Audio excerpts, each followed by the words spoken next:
What's up, friends? It's your boy GP with DeOrganized Media, bringing you another episode of DeOrganized Nightly, where we bring your favorite gigabrain astronaut scholars from the Stacks and broader Bitcoin ecosystem together to have a dope conversation and kick out high-frequency vibes.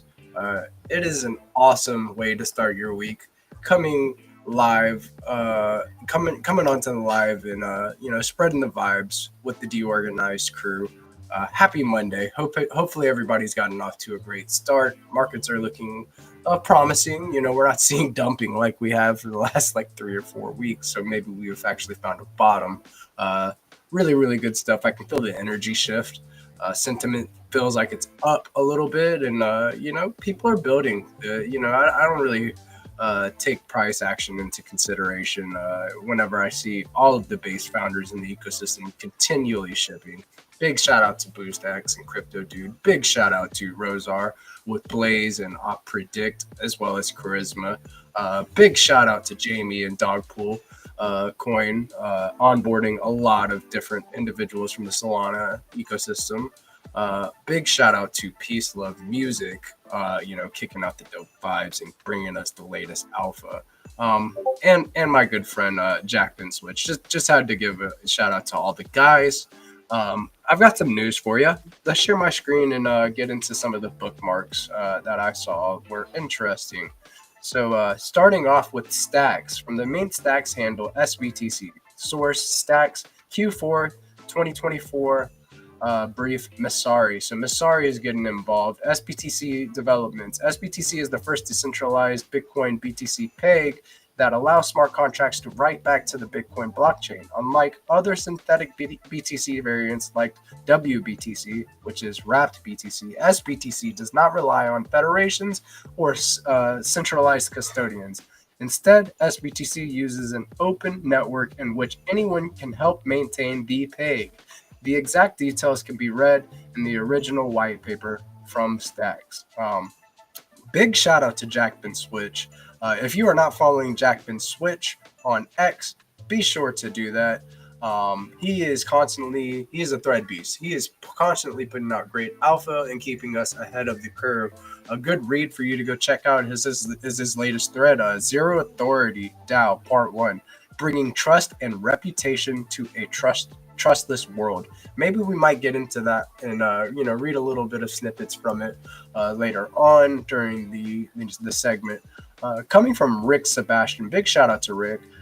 Zoom out, folks. Stacks is growing. Market conditions aren't great right now, but technical foundations, early SBTC growth, and solid developer growth are strong signs of the STX ecosystem growing. This year, with a confirmed focus on user and asset growth, is a STX year. STX in 2024, 2 to 4 apps with less than $1 million funding, 0 BTC made productive, 40 million STX locked in DeFi, number 21 fastest growing dev eco, not secured by BTC hash power, 10-minute blocks, not recognized as a real Bitcoin layer. But now fast forward to 2025, we are still in Q1. At the end of this month, we will be moving into Q2. Stacks in 2025, 8 apps with less than $1 million funding, 250 million BTC made productive, 140 million STX locked in DeFi, number 7 fastest growing dev eco, secured by BTC hash power, fast blocks and transactions, classified as a Bitcoin layer by bitcoinlayers.org. A big level up this year with the Nakamoto upgrade bringing fast blocks as well as SBTC launching. That SBTC cap was raised from 1,000 BTC to 3,000 BTC, and the cap was filled within less than 24 hours. So that signals that there is a big demand for SBTC and a programmable Bitcoin delivered by Stacks. Later this month or early in April, that cap will be lifted and people will be able to peg in and out of SBTC as they please. Withdrawals will be enabled, and I do anticipate an influx of new users into the Stacks ecosystem pegging into SBTC. Another one from the Stacks handle, SBTC, Stacks deployed in DeFi tripled year over year. BTC deployed on Stacks tripled from Cap 1 to Cap 2. Study Stacks data, numbers don't lie, and that is the truth. Just that metric alone tripled year over year. Stacks DeFi is growing. We have more things to do in the Stacks ecosystem than ever before. And we have based founders in this ecosystem that are passion builders that really, really don't care about the price. They are shipping updates bi-weekly, monthly, daily, you name it, they're doing it. So definitely follow some of the base founders that you will find on the DeOrganized Nightly segment and also on the Let's Code Morning Show. Moving into, all right, let's look at this chart just a little bit. Look at this. It is up. It is to the right and up. So up and to the right, and it's provided by DeFi Llama. Huge. Total value locked BTC. We have 3,059 BTC locked up into Stacks right now. Wow. Another one from Stacks. Over 3,000 BTC now made productive via Stacks. STX Eco goal to become the leading real Bitcoin layer in BTC deployed in the next month.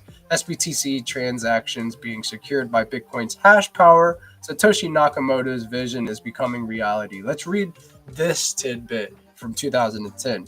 To be a completely separate network and separate blockchain, yet share CPU power with Bitcoin. Satoshi 2010. And Landy had a great take on that, and I do believe Landy is with us tonight, so we will hear from Landy about that.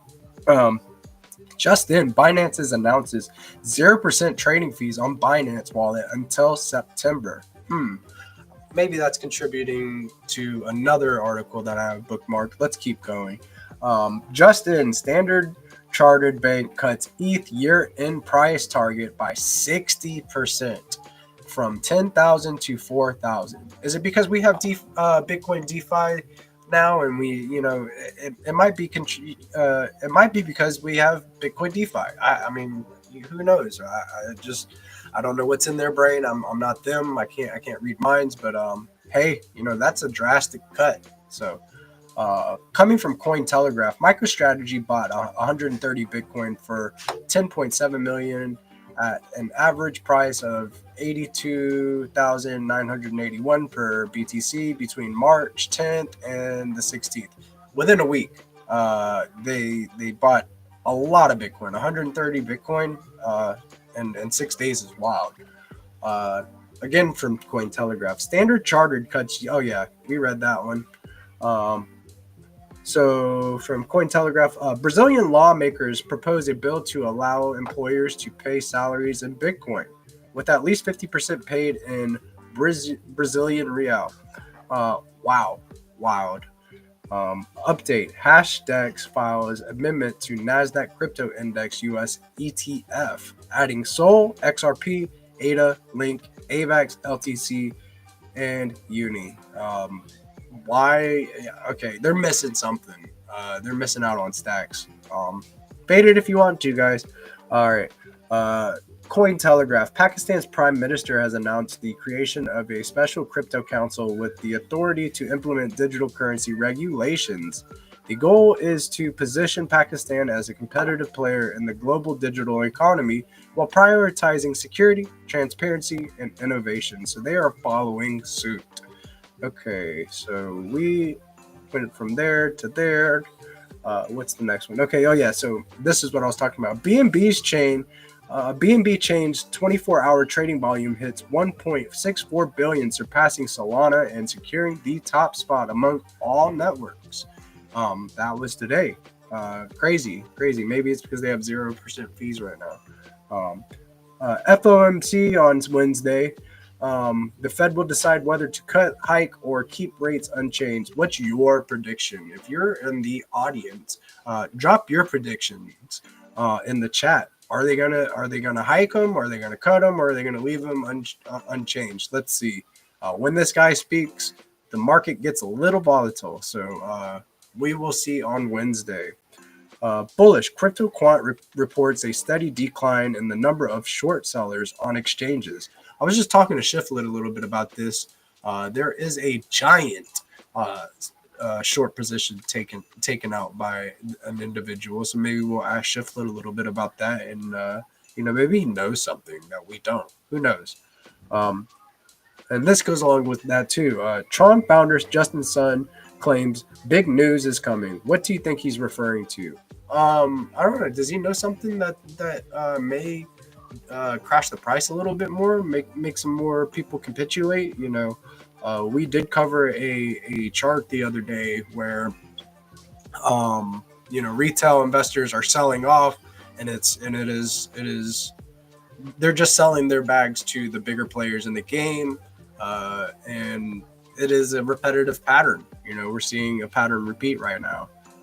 In a flashback here, Senator Loomis suggests the U.S. should sell its gold to buy Bitcoin. Would not be a bad move there. Hayden Davis, known for launching tokens Libra and Melania, is now suspected of creating Wolf, a token rumored to have ties to Jordan Belfort's Wolf of Wall Street. As expected, before the crash, insiders and snipers managed to profit. When are we going to learn that we don't need to be speculating on these types of assets? Especially, look at this guy's face. Look at him. Am I gonna? Come on, man. Seriously? All right. So this is something I've never once heard of. Maybe Landy will let me know if he's heard of this before. The Rolex indicates market euphoria hasn't arrived yet.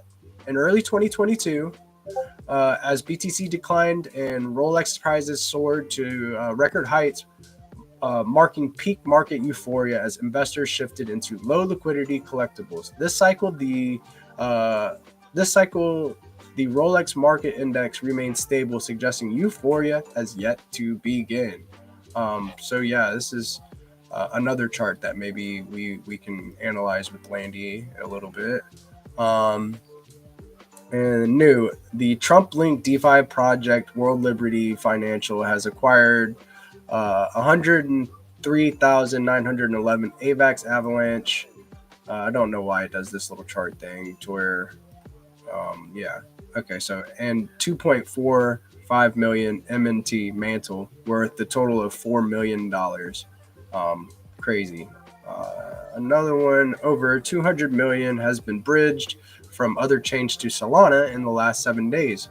We saw a lot of activity just kind of like go down the drain with Solana after the pump fun shenanigans. Like I think it was like 94% of on-chain activity or something along those lines was down. And then let's see. Yeah. Okay. So if any of the data analytics platforms on Stacks want to build an impermanent loss calculator, I need one. Can you help build it for free? STX Watch, STX, Craxel.io. Either way, all right, deploy my own. So we have another builder over here asking for help. You guys make sure to look out. And another thread from the beloved Jackman Switch on why decentralization and the why for Stacks. But yeah. Oh yeah, Eric. Coming soon for BNS. You know, you can make offers on BNS on the BNS market, which is going to be cool to see. Bitfarms completes acquisition of Stronghold Digital Mining, boosting its U.S. energy portfolio to 623 megawatts and securing a 1.1 gigawatt growth pipeline in Pennsylvania. Wild stuff for mining. And yeah, I think. Oh yeah, the JFK files will be released tomorrow. Trump says so. Maybe we'll see a little bit of that. Cool stuff, man. Very, very cool stuff going on. We have some Chads in the house. Let's go ahead and bring them on. And was my camera off? I don't know why that happened. I hope not. So let's see. We've got the Chads in the house. Crypto Dudes in the house. We've got Jamie from the Dogpool Coin. We've got Landy. We've got our beloved Peace Love Music. All in the house tonight, fellas. How are we doing tonight? Doing well, man. Good. Doing Happy well. St. Patty's Day.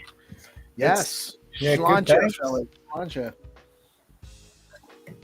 Yeah, it's been a eventful day and a good start to the week. Are you guys feeling bullish? I'm feeling good. Copacetic. Yeah, I'm as bullish as ever. Yeah, I mean, I think that's the general consensus in the room. Because, look, I'm not bullish. What's your time frame? Yeah, Yeah, that's really what it comes down to. Time frame within the before the conference, because I so desperately need some good price action before the conference. We'll probably see a downtrend break sooner rather than later, or we're going to see downtrend continuation sooner rather than later. So one of those two things is likely going to happen sooner rather than later, which is something I'm going to be talking about after I jump off here as I record my TA video. But yeah, I mean, the market is traditional markets got their asses beat for like 2 weeks straight, and finally trying to set a low. Looks like that was successful, but it's a low in a downtrend. And we're seeing the same for crypto, right? And then if you look at gold is trucking back to its highs. So it's just kind of, the market sorting out the way the world is changing right now. Nothing to be afraid of. We all want cheaper sats at the end of the day, right? Yes, I do agree. But when altcoin season? Yo, It's going to you. you do know that altcoin season probably ain't gonna happen until Bitcoin dominance drops, and Bitcoin dominance kind of hanging on the highs right now. I think it might be a little capped. The one tier, like the Native American, and it's just like he's got a start phase, and the one tier just drops. Like, you know what I mean? Every altcoiner right now. That's how I'm feeling right now, man. Every altcoiner right now. Look, If you're Bitcoin adjacent, you can't really be an altcoiner. You're bound to Bitcoin. I know that price action hasn't kept up in that way, but the more distributed that Bitcoin gets out there and the more strong hands that come in, the more important these Bitcoin adjacent chains and L2s become. And there's nothing to be afraid of on red days because we're not going anywhere.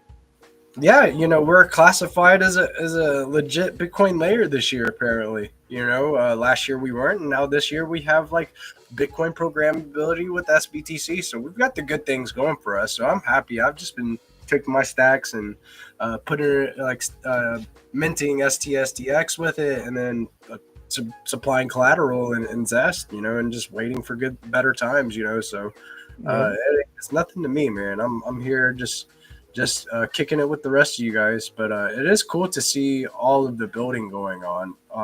There was a special edition of Find to Earn this morning that was really cool. We kind of had to use some AI tooling to solve the puzzle and find the prize. Big shout out to Crypto Lady winning that prize this morning. Speaking of Find to Earn, Zenitron is in the house. Welcome, Zenitron. Hey, what's up, Zenny? I didn't even see him pop in there. Hello, yeah, I'm just for like 10 minutes maybe and going to sleep. Hello, everyone. I appreciate you. You're not playing a round of games? No, just chill with you. What time is it for you, Zenny? It's Too late. Too late. 2 a.m. Yeah, 2:30. 2:30 is too late for Zenny. Yes, we need those Giga Brain moves. We need you well rested so we can keep kicking ass for the rest of the week. So I appreciate you stopping by, man. We were just talking with Landy a little bit about market sentiment. When alt season. When are we gonna be less sad and all that stuff. I'm just kidding. Sentiment is actually. You know what? To that point, though, GP. What we have in this ecosystem, and almost everyone here on this, we're all just hanging out, and it's a hangout vibe. But everyone here is building, and building and building, and that's what you do no matter what the price action is. So it's not about price action we all prefer when the number goes up because then we feel richer. But we also, if you just keep producing stuff, the rest sorts itself out. That's a fact, and that's the thing is like we've seen people exit the space in this downturn, right? There's people that aren't building anymore, but the strong hands survive, and the people with real conviction in where we're building are still here chugging along, So that is like very encouraging to me and like inspiring to me, And I'm not just saying that, like I would not be able to continue doing this every day if you guys didn't light this fire in me and give me like passion to talk about what you guys are building. So I'm thankful to be here at this time. I'm taking it as a buying opportunity and getting even better positioned. And hey, whenever the time is right, we'll get there. And you got to remember that we're in a situation where I'm not going to assault you with charts today. I'm going to do that to peace tomorrow. But a very simple metric is the fear and greed index. And, we have not seen this level of fear in the crypto markets, and specifically for this, in this case, Bitcoin, since the bear market, right? And this is a disproportional amount of fear for Bitcoin in an uptrend on a monthly time frame. So, that kind of tells you that's not going to be representative of whether or not things are going to go up immediately or leg down for another move to test areas of interest. It is simply a measure of sentiment. And this sentiment can be found across the board. So it's not unique to Bitcoin or altcoins. It is also happening in traditional markets. And it is the sign of the times. It's a realignment, right? So where others are fearful is where you can find opportunity. And, we've talked about this before. Scale into your positions for your conviction plays, and you'll be okay. Yeah, I saw before, just Shiflet was popped in for a few minutes earlier, and said that he saw somebody take out a very massive short position. Did you see anything about that, Landy? Been talking about this for the past couple of days. Yeah, about a $9 million short position, at least that it was last added to. Not a very good trade, to be honest with you, but it was on 40 or 50x leverage, something like that. So it was like a $500 million position at one point, and that's just degeneracy. And the only reason that it caught anybody's eye is because of how close the liquidation is, at just above 85, probably around $86,000 now. I've also heard, because I can't find the position anymore. I've also heard that that person potentially shut that position down and went long Melania, but I'm not sure if that's a joke that we're passing around. Dude. Yeah, I dropped the link in private chat. Oh, okay. Maybe we can pull it up here. I'll pull this up real quick since it's relevant and we're talking about it. Let me click this right quick and bring it up. This is interesting. If he did actually go long Melania, then that means he knows something. There is definitely something going on. So he's up to 16.8 mil. And what is this? I believe this is the total value of the position. It's leveraged up about 30x, so he's using cross margin on the account. It's about a $521 million position that is currently about $246,000 at a loss. So look, like there's a lot of traders that are. This is larger size. This is not the biggest size of trades that are open right now, but it's obviously one of the most talked about ones because of the leverage and because of the liquidation, right? So that's the big thing on this one. So we saw this when longs were taken. Then there's speculation about they must have had insider knowledge about the spike up on price action, but recall that price action immediately round tripped. No one talks about what happened to that position after it closed in a slight loss. And this one, is in a little bit of a loss right now. What is their entry price is at 83, 83, 90. It's basically at $84,000. And I'm sorry, their liquidation price still at 85, 564. This is nonsense. So it's about $3 million on the position down. Margin used about 13 mil for a total position size of 16 mil. So this is not a very large position. It's just large leverage, and it's a very poor entry. If you were actually going to be, this is just degeneracy. If they were actually going to be in this position in a safe way, they would have, possibly taken a short on one of the lower highs, one of the many lower highs. And instead of down here in the doldrums of a possible, not confirmed, but a possible low area. But they could get out of this with some profit. We'll see how the market goes over the next few days. But we are also running into the Powell press conference and rate decision this Wednesday. Right. So. Yeah, on Wednesday. So it's going to get really volatile, right? So is he like, I don't know, is he betting on like bad numbers? This is degeneracy, because even if things happen where price ends up to the downside, we often see pretty high volatility surrounding these events to the upside and downside before the real move gets rolling. And this is not a position that I would advise anybody take. Yeah, dude. I don't see, like, everybody's risk tolerance is different, I guess, but like, damn, dude, like, you're saying that he took it on the lows, and then like, I don't know, man. It's degeneracy. Maybe his wallet name is Gamble. I don't know. Yeah, it's definitely a gamble. I mean, you guys know well where I positioned short, and it was on the lower high in the range above, and then only added to it after 96K broke down after, it was technically the failure at 100,000.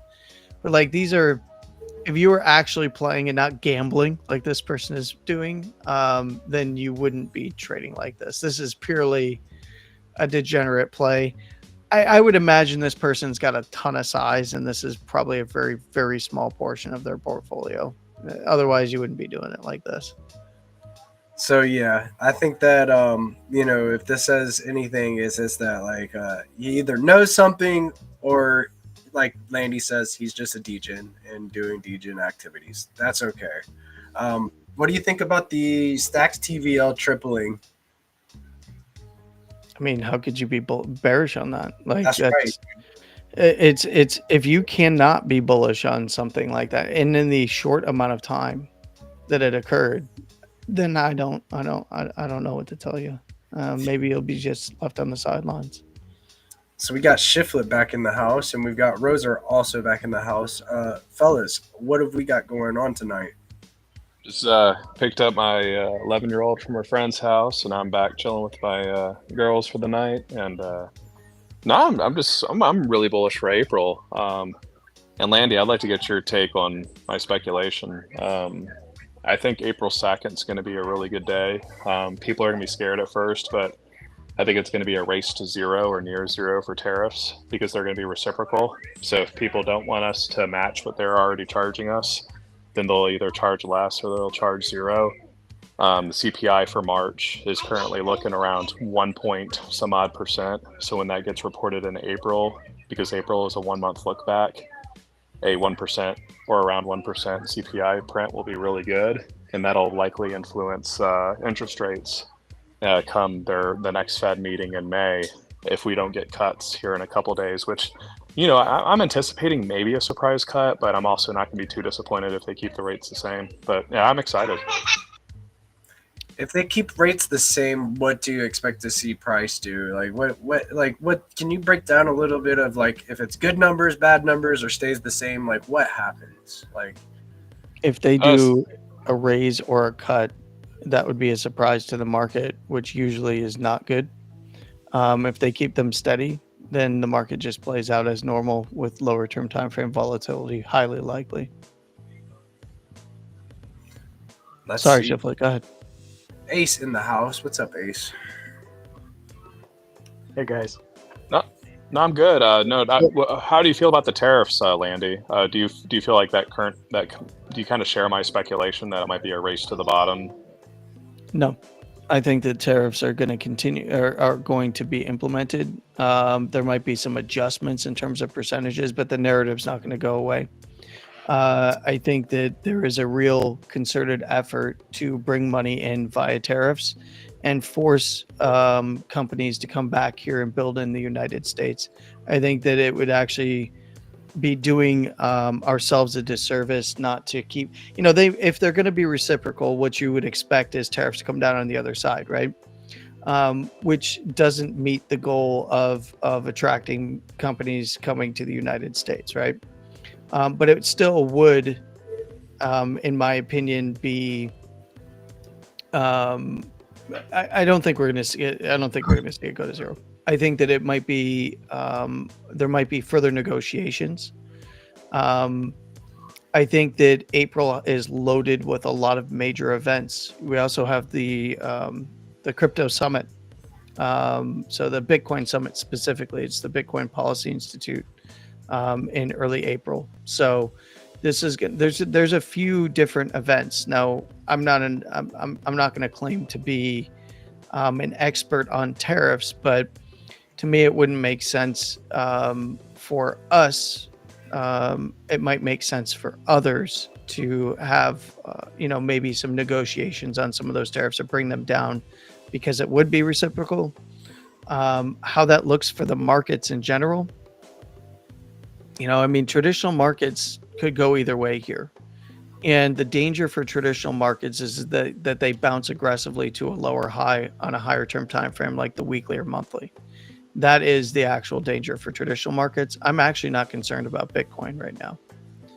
It's just traditional markets. And there is a lot of known unknowns. That is one of them that you're speaking to. And I would like for you to be correct in that for the market's sake, But for bringing business back to the United States, I think that we need to have these tariffs, and they need to be reciprocal, and they need to be high enough to bring business back to the United States. Personally, that's just a personal anecdote. And in addition to that, it'll be once they get the 15% corporate tax rate in, that's going to be good. Maintaining the tax cuts will be good. Yep.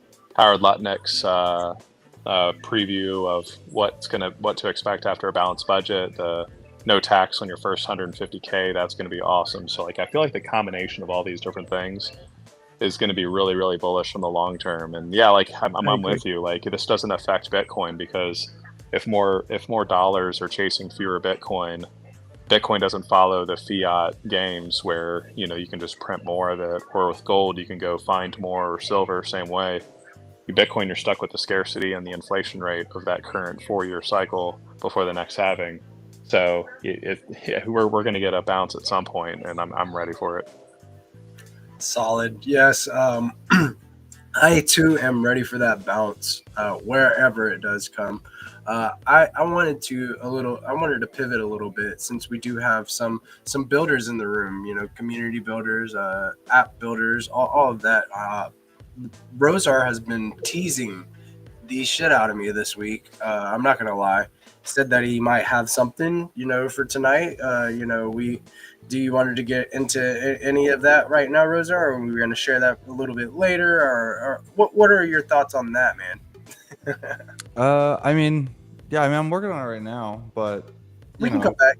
Yeah, like it's once we get into it, it's kind of going to be a thing. So gotcha. I don't want to like start if we still have conversation to get into it.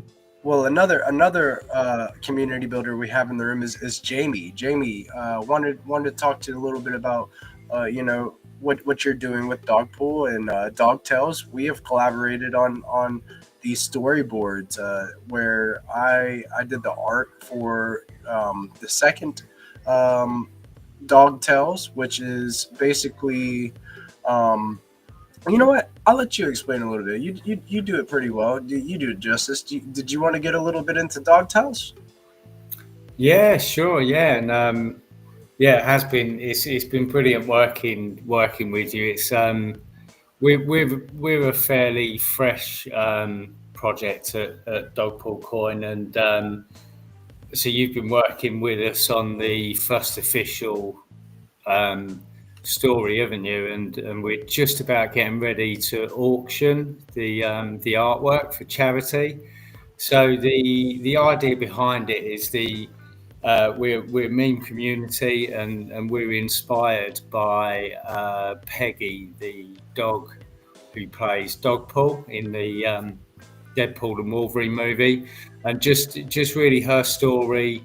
She was the runt of a litter. She was the last to be home. She won the ugliest dog in Britain award in 2023, and but she went on to make Hollywood, and we kind of thought it was. Although it's a pretty simple, but kind of we wanted to build on that and use that as a foundation to share inspirational stories.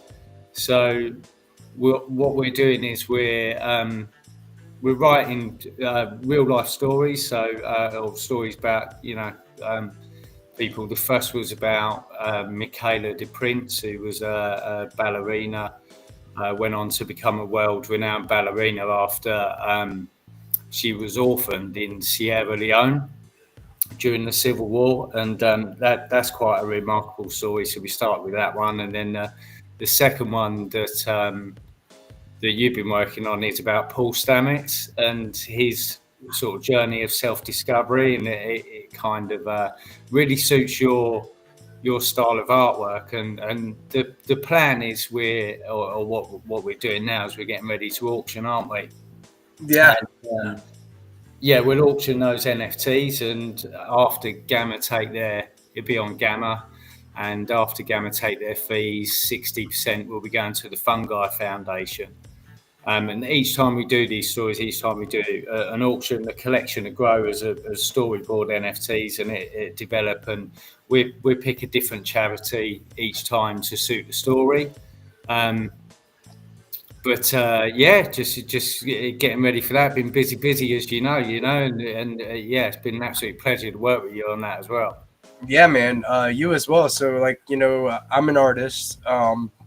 And I have my own collection and group of collections called under the GPSE umbrella, the Giga Pepe Spaceship Club, and Giga Pepe V2 is the flagship collection of the Gigaverse. And the Gigaverse is full of lore, and I made it to kind of tell the story of stacks. I am making a comic that kind of depicts different situations and document the history of stacks. Like, say for example, the Stacks Invaders Mint. I want to like tell that story in my own way. So I love the psychedelic Jackman Switches has coined the style crypto pop art. So I took that style and made these storyboards, and it's been awesome. You're an artist in your own right, just in a different medium. You are a writer, so it made sense. There's like some perfect harmony going on with these storyboards. So I'm really glad that you came on tonight, man. I look forward to having you on more often, so we can just kind of kick it and let the community get to know you a little bit better. That's what this show is about, right? Making these connections and connecting these founders in the Stacks ecosystem and talking about what we have going on, man. Yeah, really, really excited to kick that off. We ran into some technical difficulties getting things started. Of course, we were building the plane in the air, like Peace Love likes to say. But yeah, we're just about ready to kick off these auctions for these first 5 storyboards, and there are going to be some incentives for people to mint. So stay tuned. Definitely follow Dogpool Coin on X and turn on notifications so you stay in the know for these storyboards, man. Also speaking of building and founders, Trip has built out an amazing game platform and DeOrganized gaming, and I kind of wanted to get a little bit into that too after this. Maybe Jamie, you can throw some bombs on this tic-tac-toe that we're about to play here in a few minutes. You better join the game, son. Yes, sir. Yes, sir. I'm not sure I'm in with the in crowd because I just tried to access it and connect my wallet and I can't access it, so I'm not sure if I've been I need to be whitelisted or. So after you connect your wallet, refresh, and then click home, because this is like, I have to be very, very clear. This is what closed alpha right now. So this is, you guys are getting the first look right now on DeOrganized Nightly. This is on-chain gaming, guys. I just connected and did what you said, and it's still just saying closed alpha for me. It is. I'm not cool enough yet. You're not cool enough either, dude. Dang, man. Trip's watching TV with his wife. Here, let me just go check my DMs real quick and make sure that. Let me go to Trip's message. You know what? I want Rafa on this show because Rafa's been teasing me lately. All of these founders are teasing me in my DMs. I just want you to come on the show so we could do this. But yeah, let me find Trip and make sure that he whitelisted the wallets correctly really quick, or else me and Peace are gonna play a game real quick and show you guys how to play this. I want you guys to throw a haymaker in there so we don't get a cat's game, right? Since I'm over finishing up dinner, send me the person's name plus wallet address so I know who is who. So the last one that I sent, this is Jamie. We might have to revisit this. It looks like I can actually change my profile now. I wasn't able to do that earlier, so maybe that's what I need to do first. No, maybe it might be that. And then the first one was Crypto Dude. This one is Crypto Dude. So if he's eating and he's away from the computer at the moment, we might just have to play a game of tic-tac-toe, just being let's do that while you guys try to refresh, connect with your testnet address, and then after you have refreshed, clicked home, and then you should be able to see me and Peace in a game. Here, I'll go ahead and join. let me join this here lobby here. So I'll click play now, and then Peace is already in the lobby. So I'm clicking join, and then now I am clicking the confirm button, and boom, I'm joined. And now I'm going to enter the match, and we are in a match right now. Oh no, let me go back. Hold on, I gotta jump. I jumped out so I could just walk through the. Hey, I The think I got connect the home to process. work. Yeah, I had to set up my profile first before it let me see the home page. Oh, okay. So that might be something that he added. Jamie, can you click profile and then kind of just like go through, hey, just put a couple details in there. Put your name, It's pretty cool. with an @ and then yeah, it's cool that you can just set up all of your profile over here, and there's going to be more functionality to that that we are I not like it. closed now. So, but yeah, this is a first look at it. So let me go into play now. It looks like me and Peace are actually in the. I'm entering that match too. So I'm entering this match, and then GPSC is pending still. I don't know why it's still pending. Let's see. It's like what's the URL of that one? Wait, that started 3 hours ago. Hold on, I'm in the wrong. Oh, it might be because that game is not finished yet. Peace, we might not be able to play until you and Trip finish that game. No, that's it. No, he won. He won. Yeah. We should. Your join transaction is pending, GP, on my end. Oh, that's what it is. It's pending. I wonder if they got hung up on a. Nice UX UI like Matrix. Let's see. Player buy-in failed. Okay, so this might not. You're out of stacks? No, I have stacks. So, of course, this is closed alpha.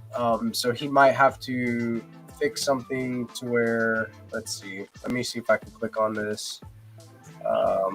Disconnect. I tried just like refreshing and start, maybe even disconnect and reconnect. Yeah, I just disconnected and I'm reconnecting now. Okay, boom, and then I'm gonna go to game, like home. Then I'm gonna go and refresh. Then I'll go back to home again. It said that my transaction failed, so maybe. Well, welcome to the world of alpha testing, everyone. Right? I was just about to say, and now you're experiencing what it's like to debug and build live. Yeah, right. Now, we don't have the depth, but we don't have the depth. Yeah, that's all right. He said he was going to tune in too. Yeah, he said he would tune in. So after I disconnected my wallet, boom, and then I'll reconnect one more time, and then I'll click home. And then I'm gonna refresh, boom, and then I'm gonna click home. I'm in closed alpha. I got kicked out of the cool guys club. Probably got to set up your profile like we did.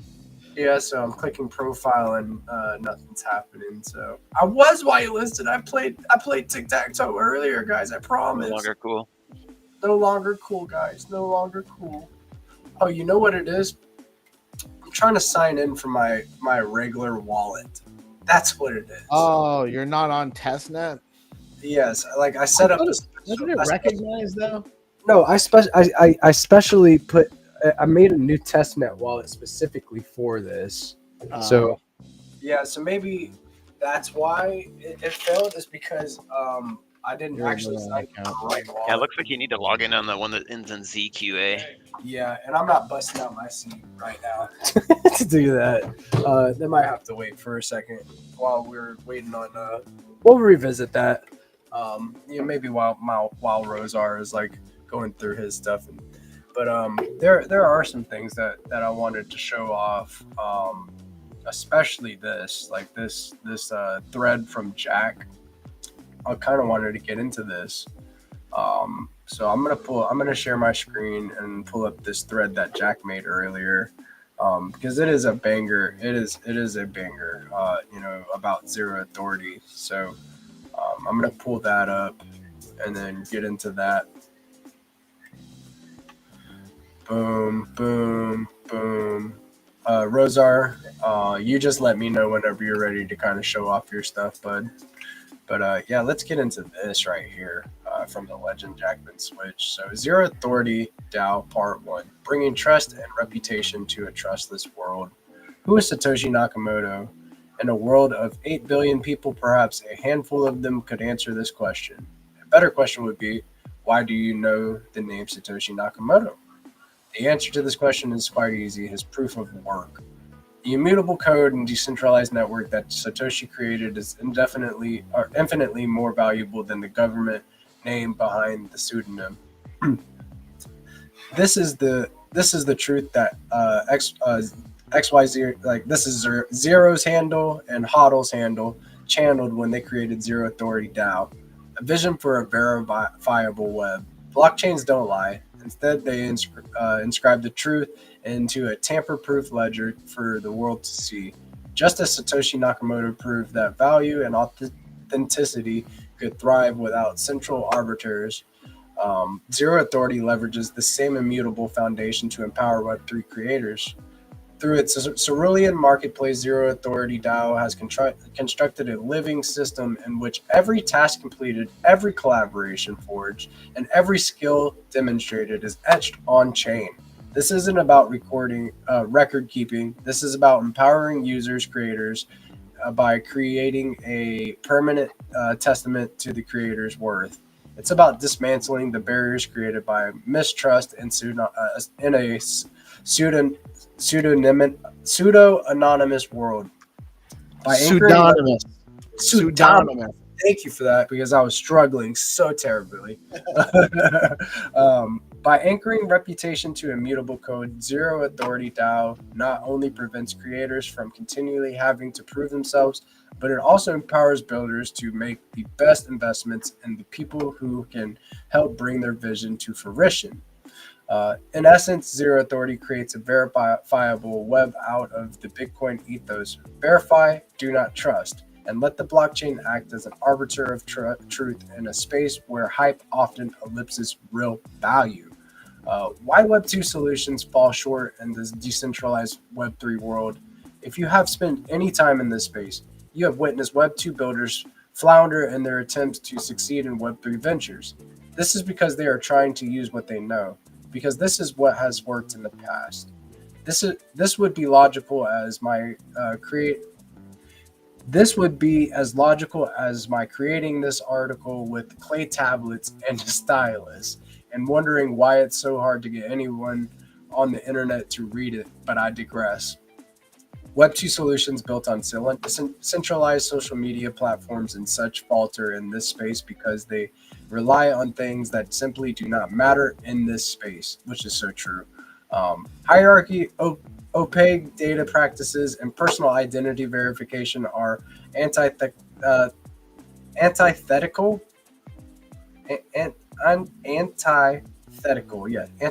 to the values that one finds in Web3.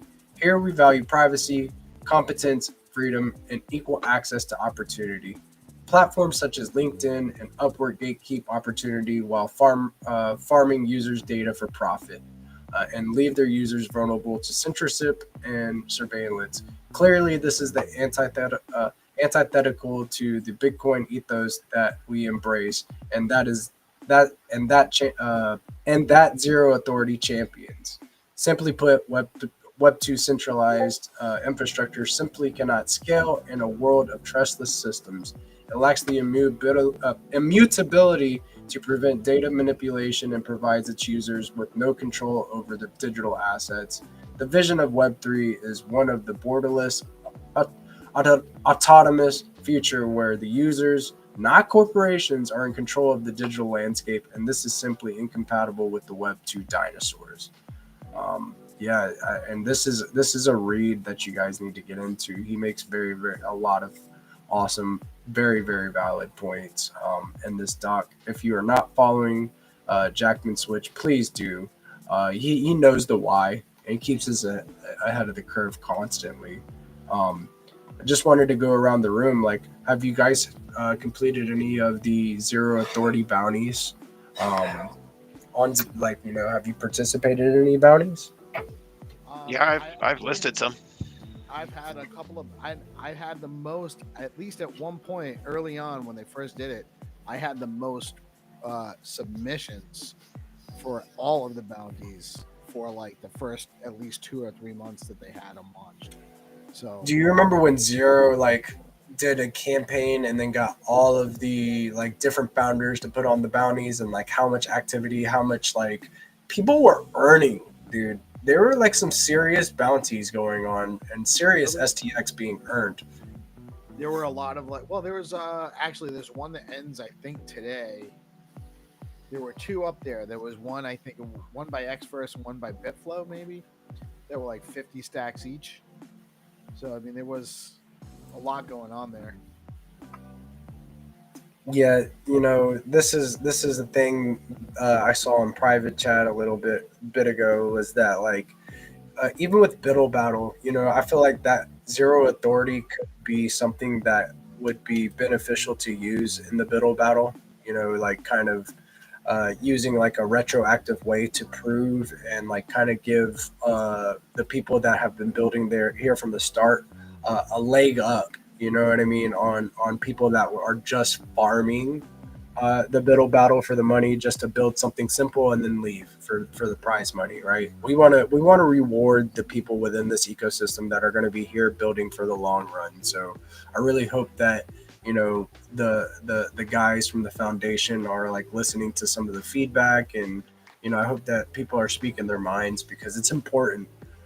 We could utilize Zero Authority for so many different things, and the main thing about Zero Authority is like that you can build your reputation through how you act on chain, participating in these bounties, earning reputation badges, all of that. Very, very pivotal to like the Web3 process. You don't have to have a face, you don't have to have a popular name, none of that. Like, your actions prove your worth on Zero Authority. So a big shout out to the Zero Authority guys. Sorry that I was not prepared and signed into my testnet wallet for the tic-tac-toe. Yeah, but you guys can play. You guys are whitelisted. I think that if like so I don't think we can get out of this game. I tried to start it. I tried to start a game. I couldn't figure out a way to do it. Trip's in the match. Yeah, so I think that maybe Trip might be able to apply. Right, hold on. If you guys can get in the lobby, we're gonna play. I'm going first. You guys might have bombs. Oh, maybe bombs aren't working because I see it says 0 of 1. Yeah, so if Trip's in the house, fixing it live, like while we're getting this fixed, I'm gonna try to sign into my phrase for a minute, so I can get into my testnet wallet. I'm gonna turn off my screen for a second. So if you guys could pull up the tic-tac-toe that I let me hide my book too. So don't doing stuff. Yeah, there we go. Cool. Now I can just shoot the breeze with you without the camera for a second while I get this set. Who's playing first? Who's gonna be against 2 once he gets this fixed?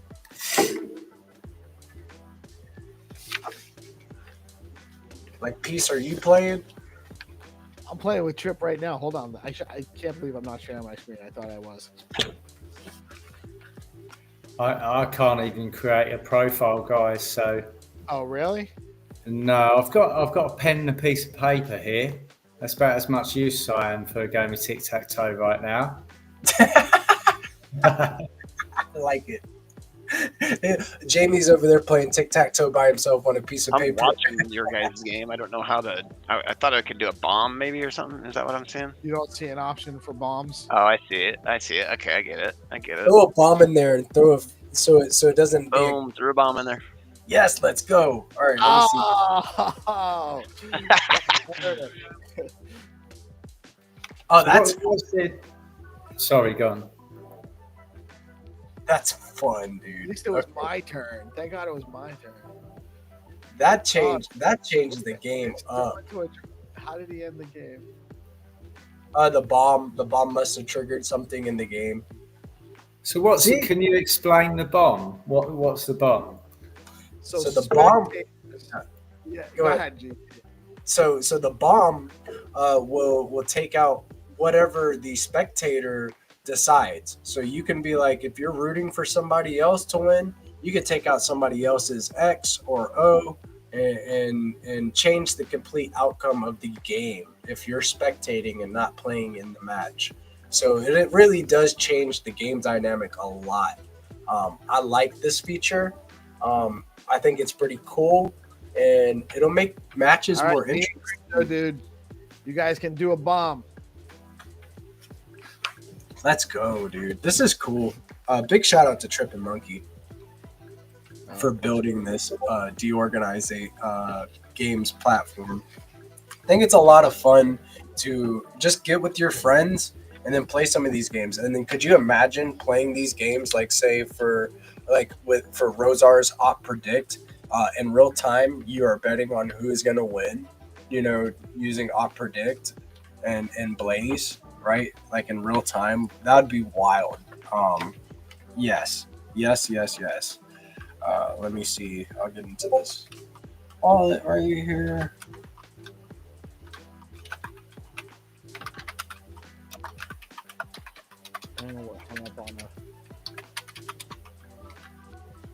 I can't figure out how to start the match. Like we both joined the match, but it's like not like reloading. Yeah, we're it's still just pending. Okay, gotcha.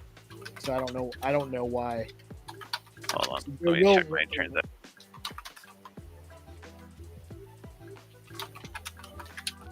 Oh, it says my TX buy-in failed. Oh, you had the same issue with GP. Well, I tried to sign it like a nitwit with my actual wallet whenever I made a specific wallet to test this with. So that's my issue. Well, I'm most definitely on testnet. So yeah, me too. It's kind of weird though. It's like not finding the TX on testnet. All right, there we go. Oh wait, I need to switch network on testnet Explorer. Yeah, transaction would exceed, but it's rolled back by supplied pose condition. So he's got looks like some sort of issue with this pose condition.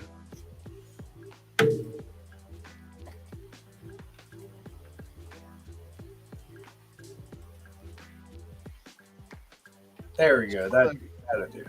One of the really cool features here is you're gonna have, like, when you win. See, all of mine are see this unclaimed. So you pay one STX. When you push, you get half of your money back.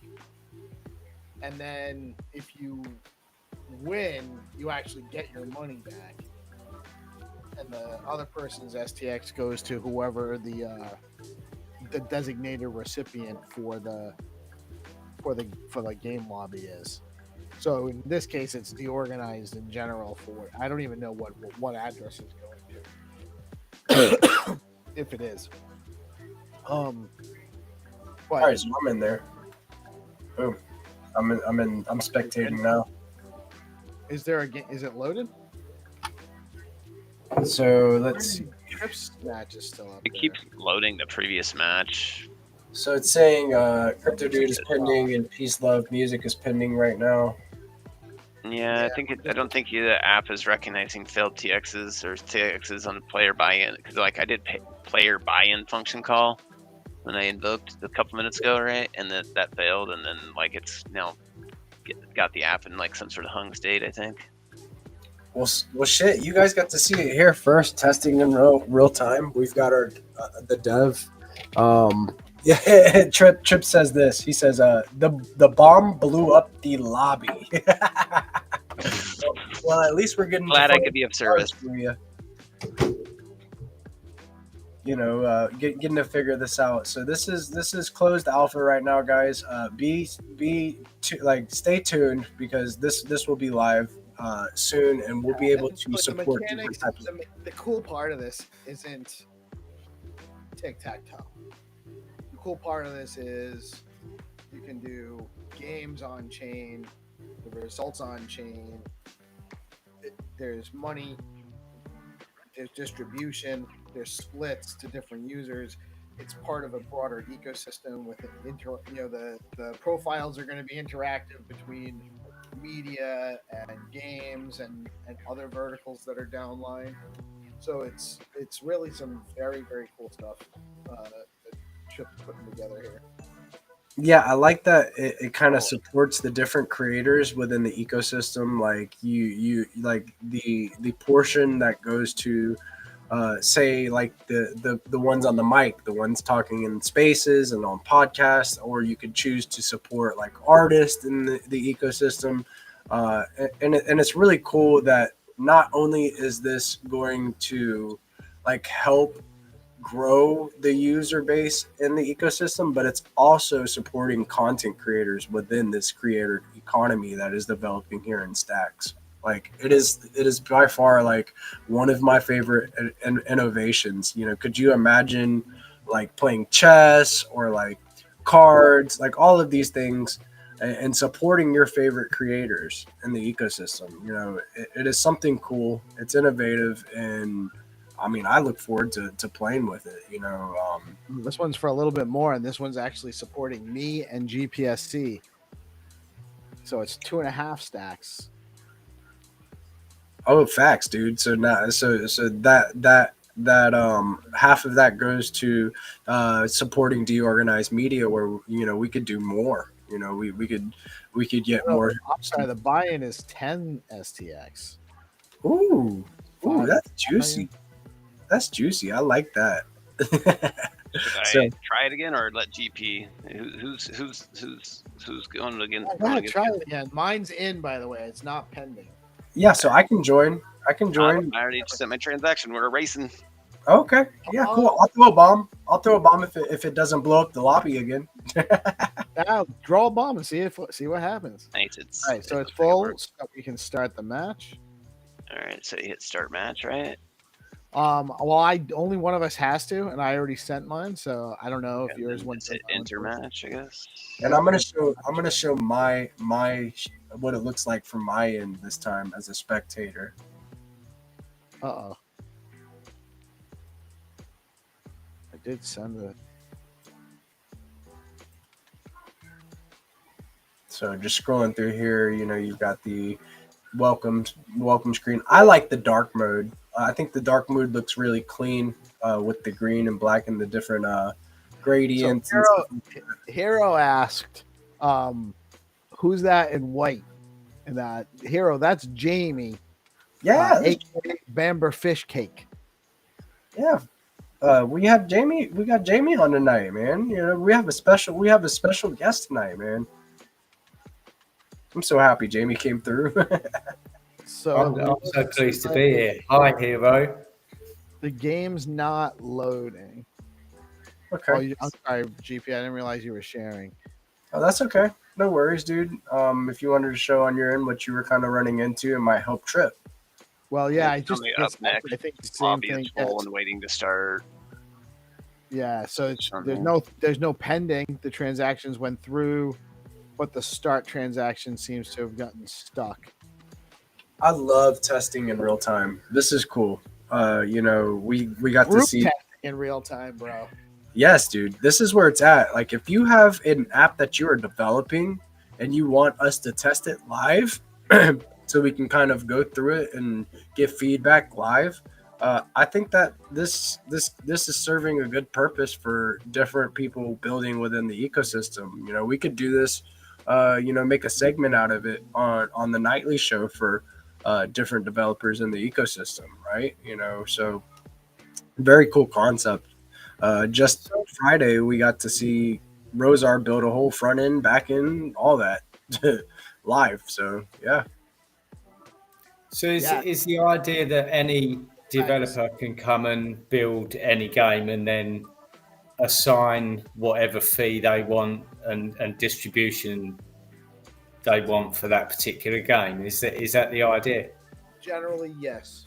That's the general idea. That's the basic concept. Is that it's just a platform for users to come create a game. If you have a game, or you'll also there'll be like preset lobbies that you can just come in if you want to do tic-tac-toe game or a game of chess or something like that. And then how the funds distribution is actually going to work in the real world, and how the fee schedule for gaming might be in different areas and how we have to handle that. Actually, Jamie, you might be a good guy to ask as far as what we can and can't get away with.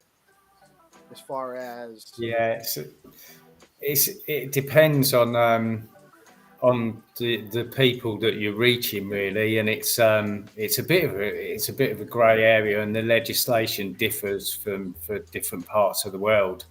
And also, you need to consider the way everything's changing so quickly now with the new legislation that's coming in around crypto in the States, and what's going to be regulated and what's seen as decentralized, and the rules are going to differ on that as well. So so I mean, the way it works for a standard online casino now, if you're licensed or regulated, you'll have the jurisdictions that you're licensed or regulated for, and you'll abide by those rules for advertising and around anti-money laundering regulations, and how you can operate under that particular license. But deregulated blockchain games and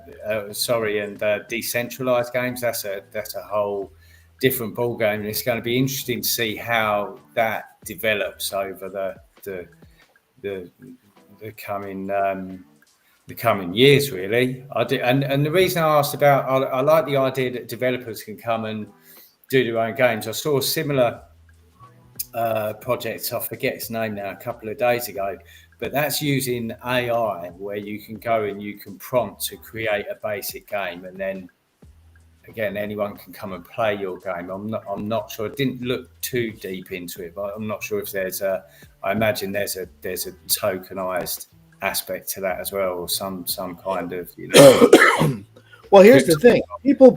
People normally pay to play games anyway. Like, people are used to paying to play games. People love it.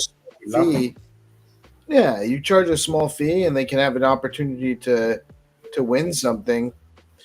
It's more gaming than gambling, because there is some skill and less chance involved, So I don't know how it works with geographic location and regulatory and that kind of thing.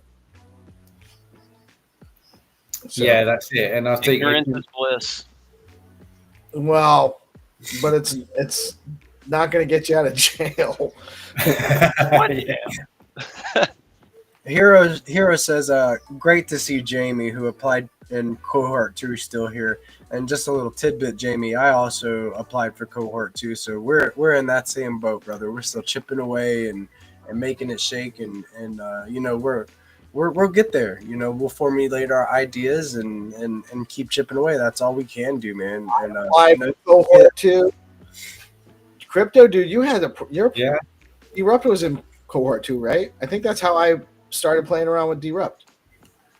I don't remember for sure. And Rosar was in both cohort 1 and cohort 2. No, I live out here in left field by myself. I haven't been in any of the cohorts. I literally just built on an island over here. I met you. I don't remember how I met you, but it was around the time we were doing that stuff then. Do you have a soccer ball with like a face drawn on it, Crypto Dude? No, I'm not a castaway. I am most definitely a black sheep. You know what I'm saying? Like there's most definitely the black sheep vibe. I'm not gonna lie on that. Like, for some reason, probably because I'm a very consistent in my political beliefs. Volunteerism. All right, so Trip says the game is open. The game is open. Let's all right. go. So is that who's gonna play? Crypto Dude? Yeah, Hero is probably who connected us exactly. I can't play. All right, so I'm entering the match. It looks like I can't join. It looks like it's me and Crypto Dude playing this match, and I will share my screen real quick. Okay, warning, transaction submitted, but there was an error creating the match. Okay, so I'll try again. I'll try again real quick. Maybe showing that on the screen real quick for Trip would be helpful, unless he's seeing exactly what I'm seeing on his end. I go, all right, so I will disconnect my wallet. I will reconnect it. Boom, connect. Da, confirm. Okay, so I'll press I'll refresh. I'll go to home, and then I will go to tic tac toe, play now, and then I will go to enter match, and then it's looking like it's not giving me an option to sign to say I'm in the match right now.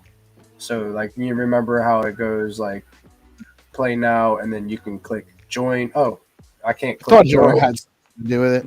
Only one player in the match. So whenever I scroll over join, it gives me this right here, Trip. So I can still enter the match to watch, but I can't start the match because I have not joined it yet. So there's that tidbit of info for you. If that helps you out at all. Something going on with the join function right now. And we'll come back to that in just a moment after. Oh, boom. He did it live. There you go. So he fixed that live for us. And now I'm able to confirm and join. And now I can enter the match. And then now I can start the match, which also takes a sign right here. Boom, sign very quickly. And then there you go. This will initiate the match. This will pull up. Do I need to go back to home and then go to enter match, or will this pull up the match? So that's something too, is like once you press start match, it should take you straight to the game. But what I think I have to do is go home, go Yeah, to I just tried that. It's bringing me back to the lobby's full and And waiting. then- Basically, what me and Peace experienced. enter match right here. Boom. So it is. Yeah, I'm on that same page. Now taking us to a part where the button where it says start match is missing. That was right here before. So I'll leave it here for just a moment. Yes. Yeah, this has been fun. I like getting to like kind of experiment with this live with you guys. Rosar, what about what you've been working on? Were you gonna show something tonight? Yeah, I can. Okay, just kind of waiting on us to stop bug testing and helping Trip. So yeah, we'll get into that.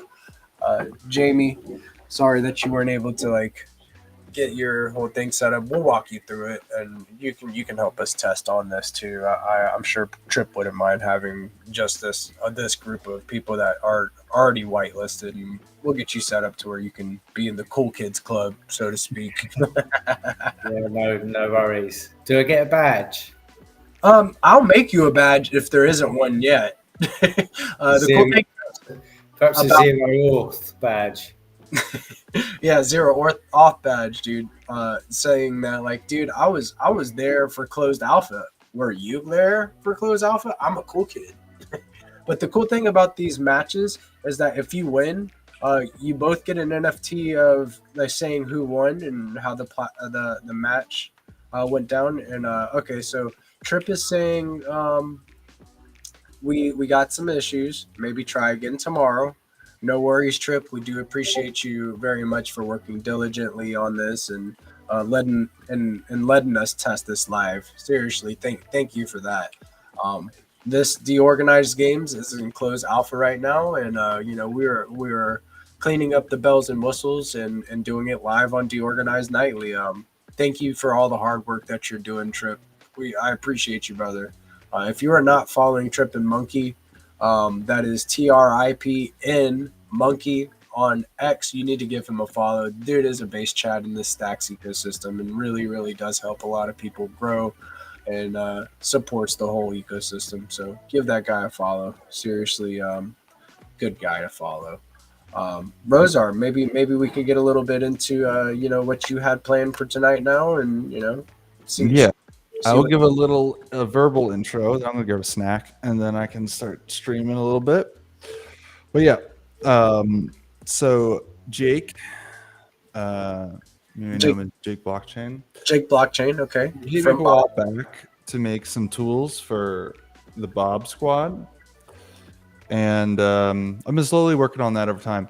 Like initially, it started as basically like a simple tool to like create like pseudo quest. Like in my mind, they're kind of like structured like quests, but I think it's that maybe that's just easier for me to like categorize them. Yeah. But it's a way to like create like challenges and then validate them on chain or off chain, I guess, and then send like notifications, real time notifications to different channels, and like issue rewards out, and people can go and like sign up, and then to these notifications, and then be part of the blasts, notification blasts when these challenges happen in real time. So I've been cooking on that, but the more I think about it, the more I want to do more, like your creating. dev brain starts going off, and you're like, I Yeah. have to create this, and this too. Yeah, because these sort of things, these like logical combinations, these like validation logic, it can get very hairy very fast. And so I immediately started thinking like, well, this does seem kind of like a good use case for having like an LLM infer these connections in a way where you just kind of like give it tools to look at chain state and then be like, I want to find the first few people that did this. You know what I mean? So I've been playing around with a way to structure it and architect it so that like someone can go in, like play with this like quest builder basically, and then be done and like have some sort of like config or something that they can then run on like a cron or something. So Could you give me an example of a quest? yeah, like first 5 people to buy Bob token, starting on an hour from the next hour on the mark. Gotcha. At least $5 or more. But yeah, And it's time based. They could be different. That's the thing. Like we could make categories like templates and then like have people fill out like a form, but like I don't think that ever scales really well, because you're going to have to basically build these little templates for every single thing. The ideal thing is you just this is why I've been kind of like digging into it more, is like I think the ideal way to structure an application like this is just get tools to inspect the chain state and then have like an LLM, like a chat interface where you just tell it what you want, tell it the qualifications in human language, and then it like runs a few queries and like tells you like who is instead of having to build out all of these different like plug and play, like you could do it this way, that way, this way. You have language model, which is AI, that you say, hey, I want a quest for this, and then it builds out the functionality for you. Yeah, instead of building a combinational logic UI and form and builder, let the AI do the combinational logic in its own process of tool calling. Dude, you are an AI guru. Like the way that you kind of implement it in several different ways, like through, like, of course you have your GigaBrain setup where you have an AI running here and there and over there and up here and down there, but also the way that you think of using them too, so I've built this sort of stuff before and it sucks. Like it's like really hard to build these sort of like combination logic systems. Like they're never finished. There's always going to be bugs. So I'm always trying to do things a little better I've done in the past, because I don't want to deal with that, that spaghetti situation again. I want to play like a Pokemon game. Yeah, don't we all? Just go back in time and play Pokemon Red again. That's all I want to do is play Pokemon, dude. That's all. That's all. I want to play Pokemon. You know, maybe like a mix between like Old Yu-Gi-Oh! Baldur's Gate. Yeah, oh, Baldur's Gate, something like that. That would be cool. You ever played Gauntlet Legends back in the day? Oh yeah, of course. Yeah, dude, something like that, like to where like NFTs are involved, and you can buy different armor sets and different weapons and stuff for your mage or your warlock or your paladin or orc, whatever it is, your tank, and then like the NFTs kind of like dictate what your stats are within the game. You know, that's what I want. On-chain MMORPG. That's the original Charisma vision. Yep, Charisma. And you're building these toolings that are like essentially going to make stuff like that, you know, easier to do on Charisma. You know, like you're building to link all of these things that you're building together, right? Yeah, I mean, I'm just trying to build useful stuff that we like painfully need in this ecosystem. Fun stuff to do. Yeah, I mean, stuff that is blocking us from doing more stuff. Well, you know, I think that the work that you're doing is important along with what Crypto Dude is doing. So it's like, you know, we all have our thing that we bring to the table. And I think that, you know, with Blaze being able to like batch transactions together and and then you have them all settle on chain at once, you know, it makes it super fast, super easy. You can do different things with that. And then like Crypto Dude's building, like he's bringing the chain to X. You know, you can interact with stacks directly on X. Do you like what do we see a MMO RPG play out on X at one point? Oh, we're already in a simulation there. Isn't that the thesis lately? We'll get there one day. That's good. Yeah, you know, we are kind of already playing an MMO RPG.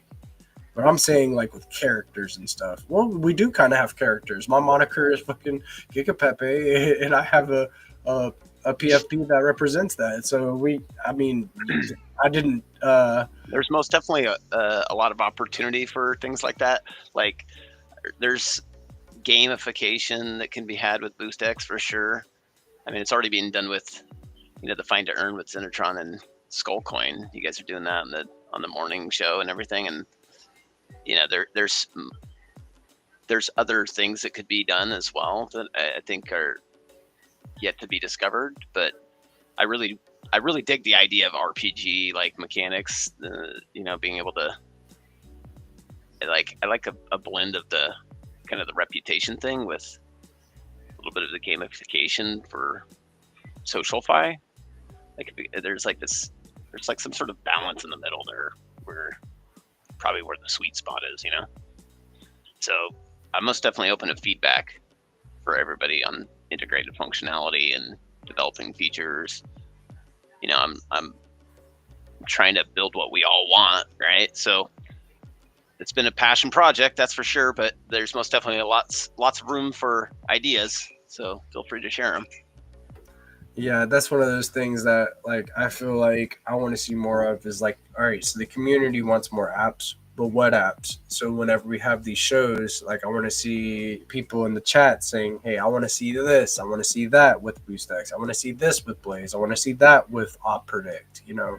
Yeah, I think a lot of it, you know, most definitely will still be in their own scope, so to speak, and within their own app, right? Like I don't think a ton of it will be directly on X. I mean, some of it obviously could be directly on X with BoostX, but the kind of the way I look at it is like there's going to be onboarding ramps and opportunities for apps with BoostX. Like I'm already doing something like that with literally right now as we're speaking. I'm building basically the dApps catalog essentially for BoostX. So when people go on X, you know, on the right hand side, there's a who to follow and all those little modules on the right.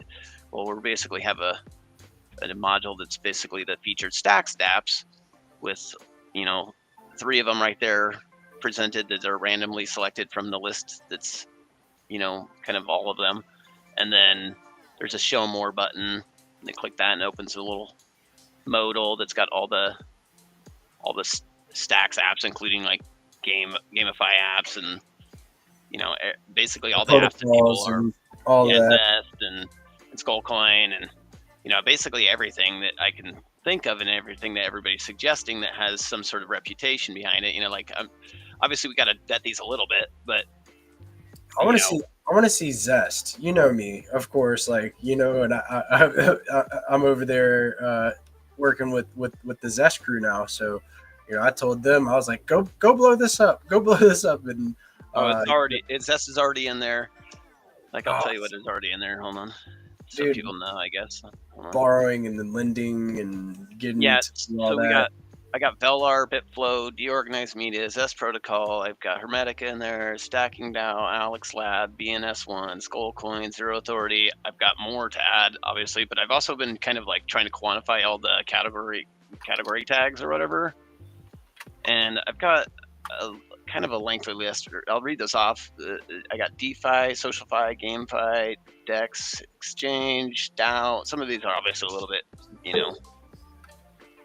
synonymous with each other, but this is kind of how people will query them, I guess, in this little module or this little modal. So anyways, I got DAO, swap, prediction, liquid, reputation, identity, lend, borrow, BNS, bridge, stack, mine, yield, earn, stable, pool, tool, token, NFT, AI, market, physical, media, wallet, stake. I'm sure I'm missing some, but just if you guys got apps or dApps rather that are built on Stacks that have the connect wallet functionality and integrate with a smart contract or use Stack storage, hit me up so we can get it listed in here, so that way we can get some exposures for your app. For everybody that's running BoostX, you'll be able to get some exposure. Facts, dude. That little sneak peek from the module, it looks just like an X module. It's clean. It looks like it integrates really nicely with like how X flows and how people are used to using X. So it's dope to see that little sneak peek. I will admit I saw a little sneak peek before everybody else, but thank you for that. It was most definitely rougher the first sneak peek, but it's got a lot cleaner, a lot more close to the native look, and we're happy with it. There's the modal is still getting dialed in right now, and we're once we're done with that, then we'll be pushing it, obviously. But we have also, what is it like? Hold on, I guess 10 more tokens or 12 more tokens. Hold on, let me look really quick. Of course, where did it go?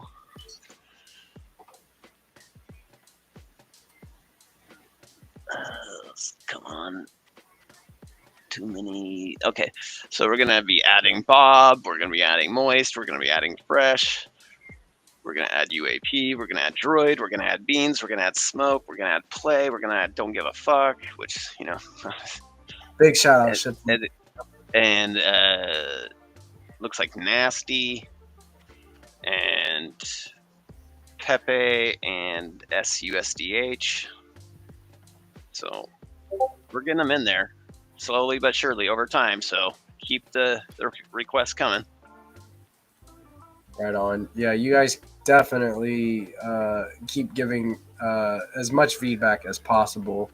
We are wanting to help these founders and builders figure out exactly what the users want, and that's what I love about the way that you guys are building is that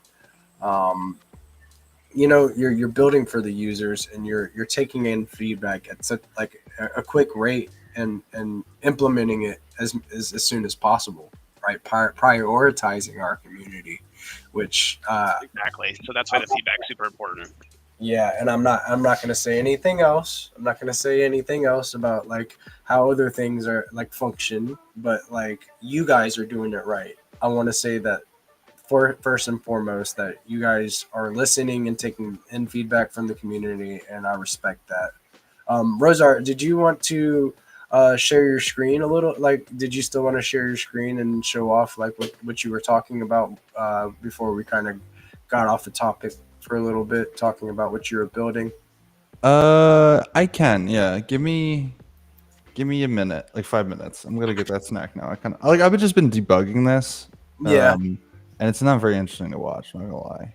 because Yeah, I have like a new code base and I'm sort of just like poking around, Oh, you figuring have stuff something out. that you're going to show off? I thought we were going to just see you like code and debug live again. Like, We can do that. Just I definitely want a snack though. I'll be right back, and then we'll get started. snack, Bubba. I He's gotta- like, oh no, not again. If we get locked in, I need a snack nearby. All right. And we could always do it tomorrow if it's like getting on you. I mean, we've been running for an hour and a half, fellas. So like, you know, if it's that time and we need to do it at a later date, we could definitely do that too. You know, I'm here for you guys, and I just think that it makes for interesting content that people might be inspired by and like actually help them get through what they're building. You know, that's why. But yeah, get you a snack, Bubba. So I've seen a post in the chat from Hero saying, I said this already a few times. Sometimes the best people don't and won't come from people who got grants. Many times have come from people who didn't. GPSC is a living example. Thank you for that, Hero. You know, I'm very thankful for the network that I got to get incorporated with 3D grants. You know, it isn't about winning the money or the funding for the project. It's about the connections that you make along the way. And you know, like I didn't let it discourage me, and I continued chipping away. And we've seen people leave this space after stuff like that. Like, hey, I didn't get a grant, and I'm not gonna build here type deal. But like that's not my spirit, and I could say that we've seen people leave this ecosystem in this downturn. People capitulate. Project founders just like kind of leave, you know, not used to, maybe this is their first market, whatever it is. But you know, the real builders are still here, and you know, Jamie, you're one of them, bro. You're one of them. You're still chipping away with the project, bro. Yeah, I think the grants program was it introduced me to so many people on Stacks, and it was such a worthwhile exercise. It was just really good for my personal development, for me getting used to people meeting people on the chain. I met Peace Love through that. I think at the time I met Dan from Boom Wallet, then met you shortly after, and it's just a great way to network. I was gonna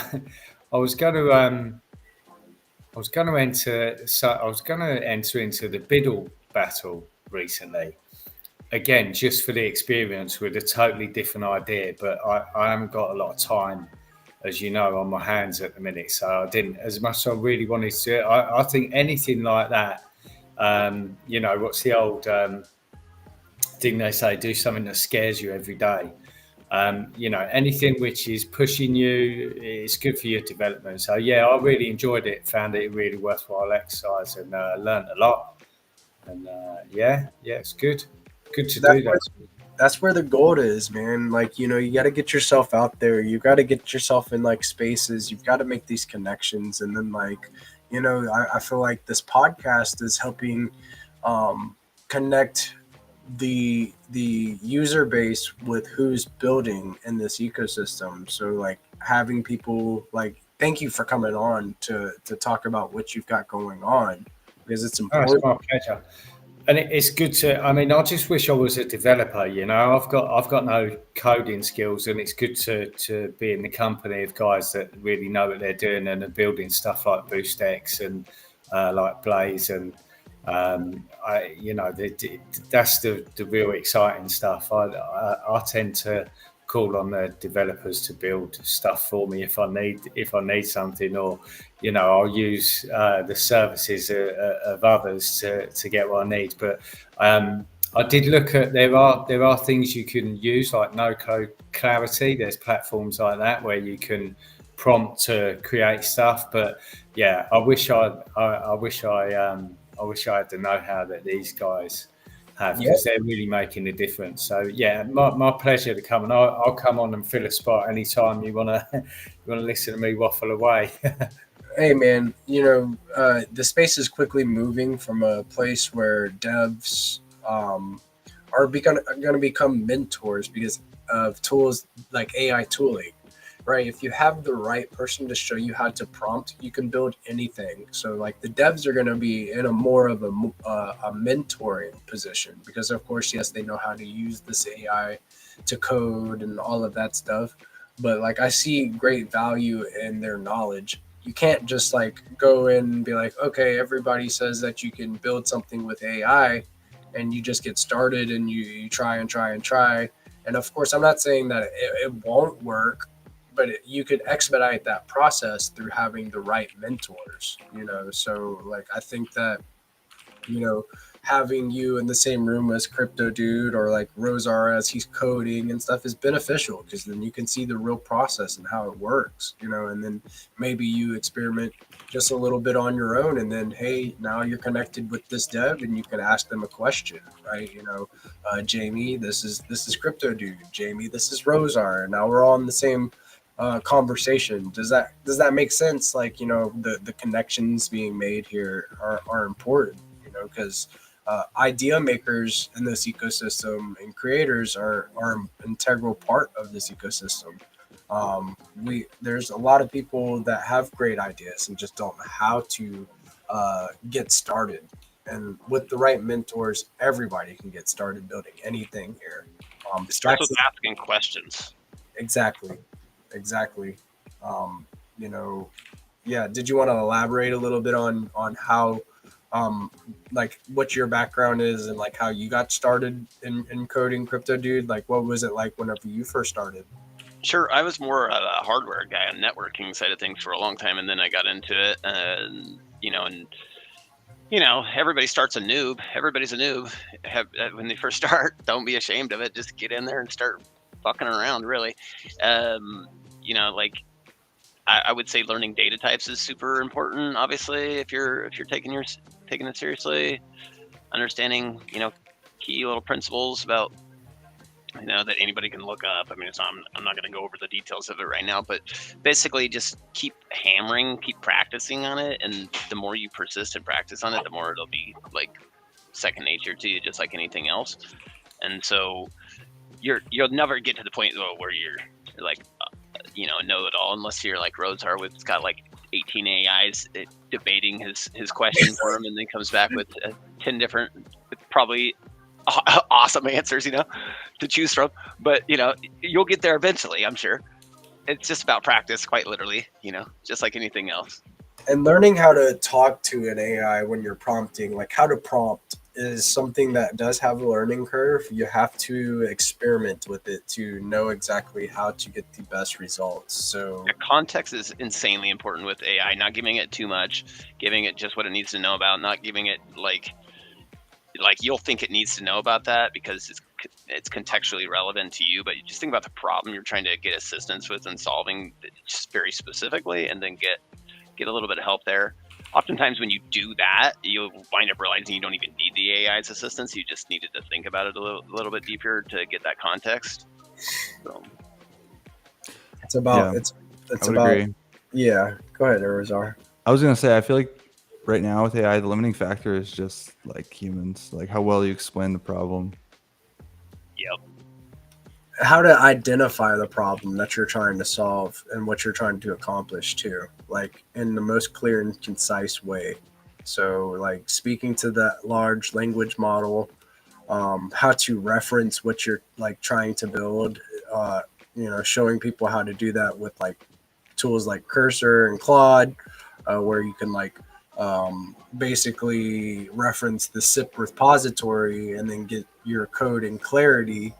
All of those like basic first steps are important to building here with AI tools. So we need the right mentors. And speaking of mentors, like Blockface was one of those people that kind of introduced me to Cursor and got me experimenting a little bit. Him and the syndicate, they're constantly onboarding people and teaching them about the AI tooling. I like whenever all three of you guys are in the room because like you have a similar understanding of how it all works. So like there's something there. I think that there's something of a service that could be done between you guys, for people that aspire to become like to build anything, no matter what it is. If you want to have, just for example, if you wanted to have um, like I'm a always open to provide people feedback if they're having some sort of request, like need some technical assistance. Most definitely.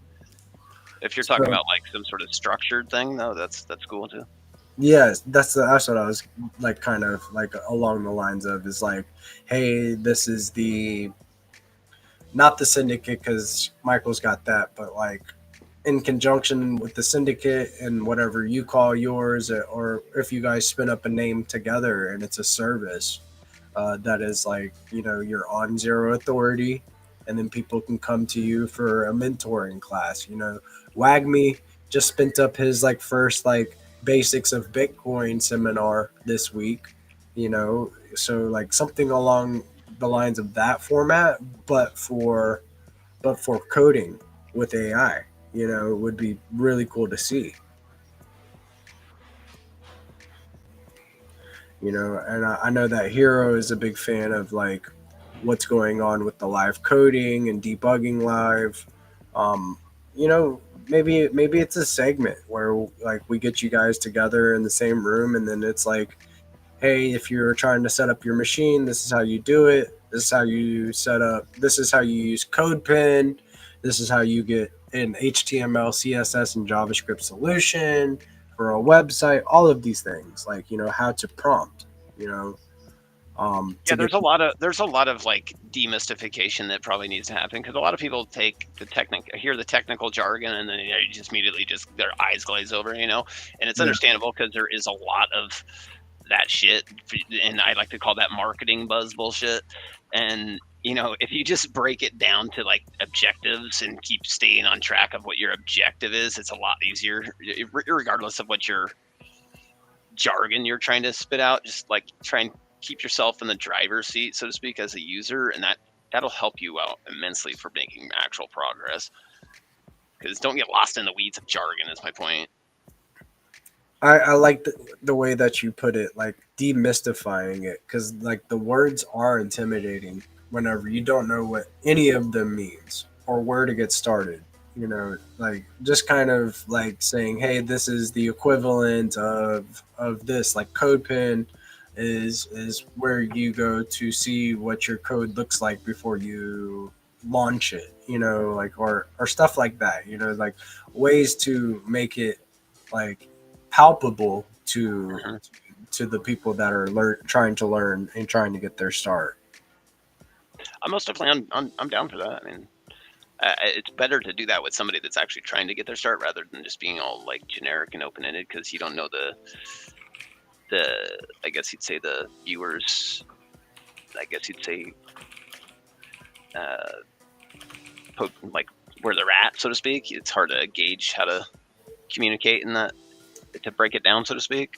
But I would say with programming, it's very, very like case specific how to be helpful lots of times.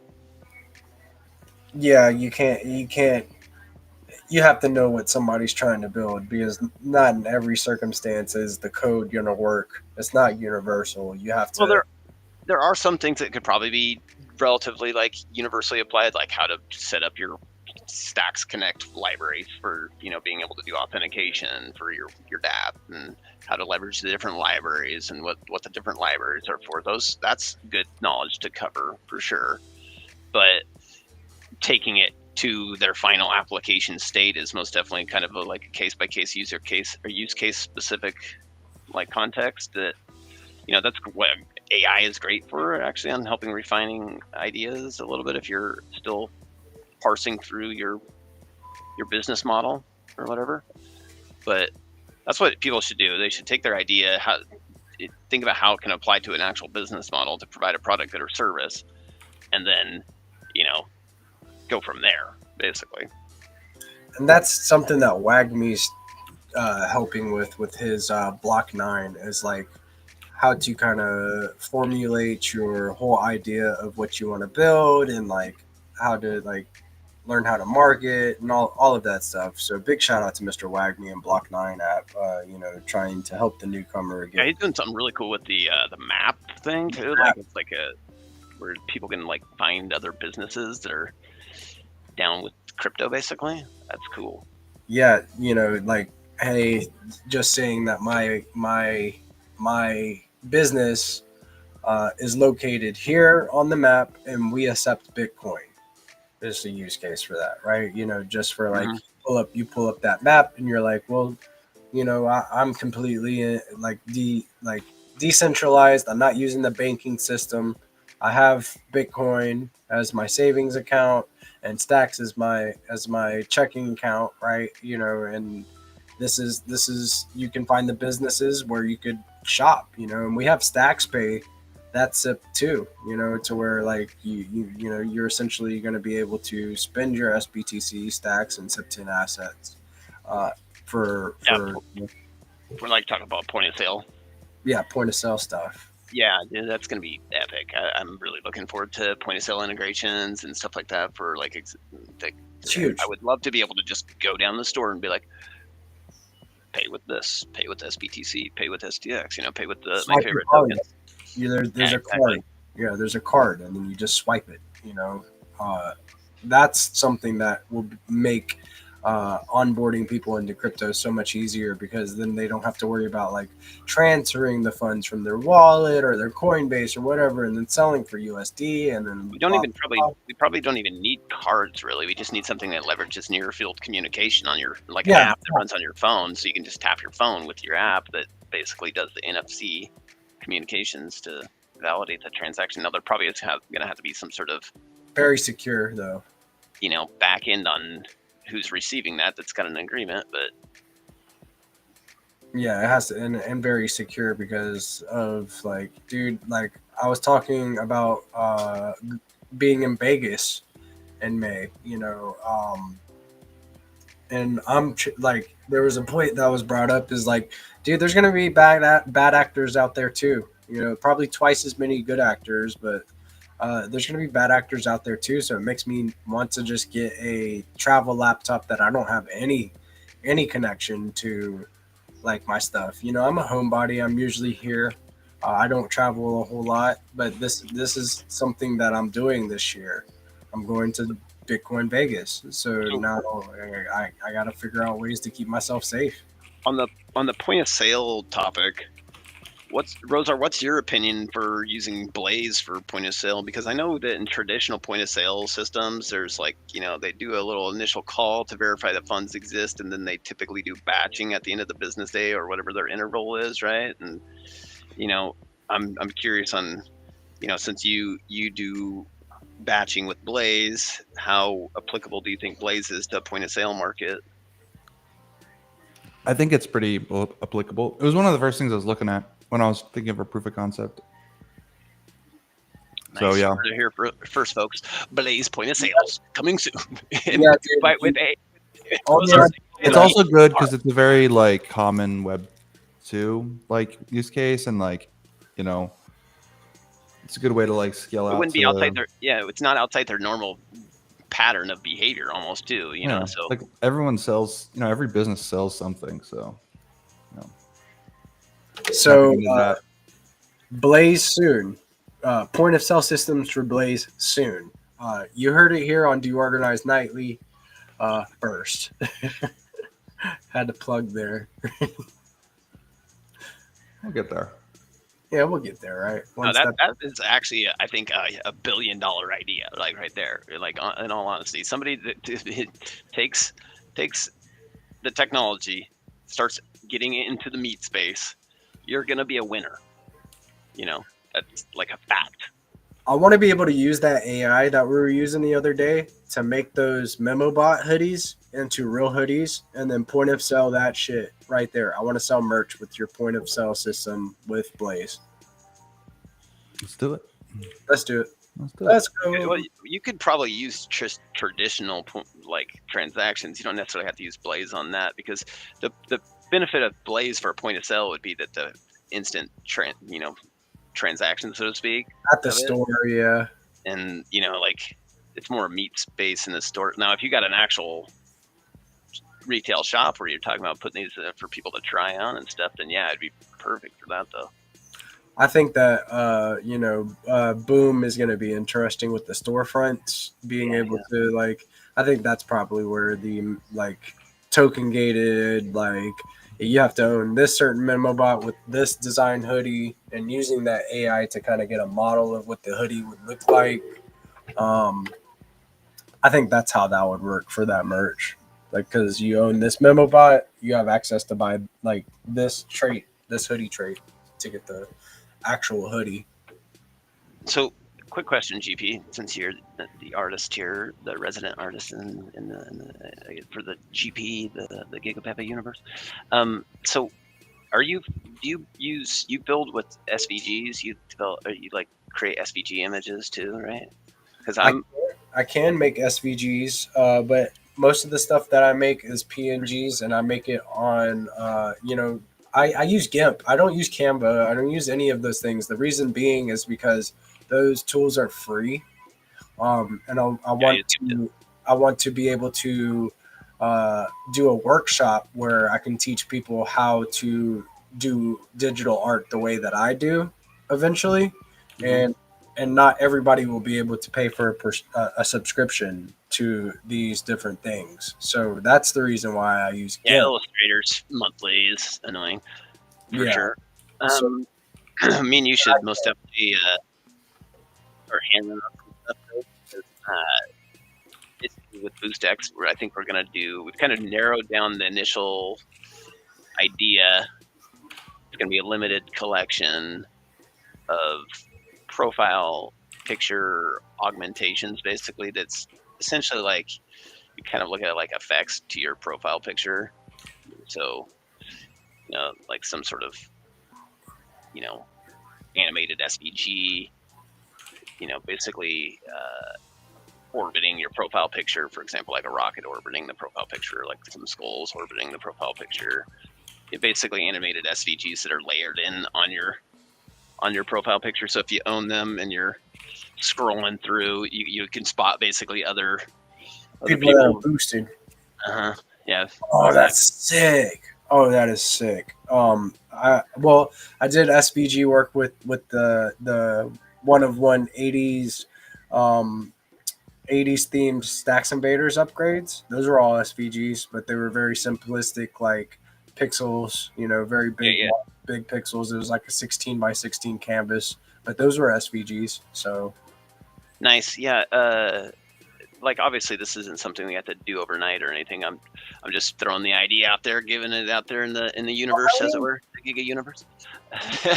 Existence, brother. You build the change, as you like to say, and you bring the frequencies that you want to see into the room. Exactly. Right, dude. Dope idea. I think that would be a really, really cool mint to do. And I think it would be really cool to see people running around on X that are using Boost X with personalized profile pictures where so is it a PFP like to where, or is it like somebody could have like I could have my Gigapepe character and then like you could add the SVG on top of that, and it's just kind of going around that. It's a layer basically effect. So, you keep your original PFP, but you basically have a little NFT that is an SVG that, is essentially applied to your avatar. Oh, that is such a cool idea. Yeah, we're talking about that. We're doing that. I think that's going to be cool. Yes. We'll have to talk about that a little bit more. Yeah, we'll do an initial limited set, and then we'll do more over time to give different effects for people to have. And give you something to test with and make sure it's like the concept is nice completely solid. Yeah, exactly. Oh, dope, dude. Yeah, see, you're hearing it here first. Ideas culminating. We have, if you are watching from home, we have about 819 viewers right now. You need to be following the main Stacks handle. That is @Stacks. This is where you can find all of these based builders in the Bitcoin ecosystem building via Stacks. Stacks is a layer 2 that brings smart contract functionality to Bitcoin, and that's where we're all building. That is where I am putting my art, and that is where Rosar is building Blaze, Op Predict, Charisma, and that is where Crypto Dude is building BoostX. That is where Jamie is doing some charity work and doing some work with different artists. You can find us all in the Stacks ecosystem. And you are early. You are early if you're hearing this right now. And Stacks is at a great price. Not financial advice. And Can I add something to your statement there? Because I wanted to ask Jamie something also about charity, since he's the charity guy here. So with BoostX, we're actually building out additional like methods for crowdfunding and microfunding, so to speak, that involve specifically wanting to support charities and give like kind of like a passive drip to charities that people can just define via their extension options. So do you have like a list of charities that are already like vetted that can be supplied, so we can kind of provide some initial sample of selectables and then allow obviously users to define their own if they want, but so we can kind of kickstart the idea with some charities that actually would benefit from. It wouldn't necessarily be a ton of funding initially, obviously, because it's based on user use, but it's basically carved out of the fee that we charge. So there's a 0.1 STX fee that we charge when people are doing boosts, and it'd be carved out of that. And users would define basically what charities they want to microfund when they're doing their boost. I think that's an amazing idea, and I love what you're doing at BoostX. I've seen the design flow and seen it, the way it works, and it's nice and simple. And but we're quite fresh in what we're doing.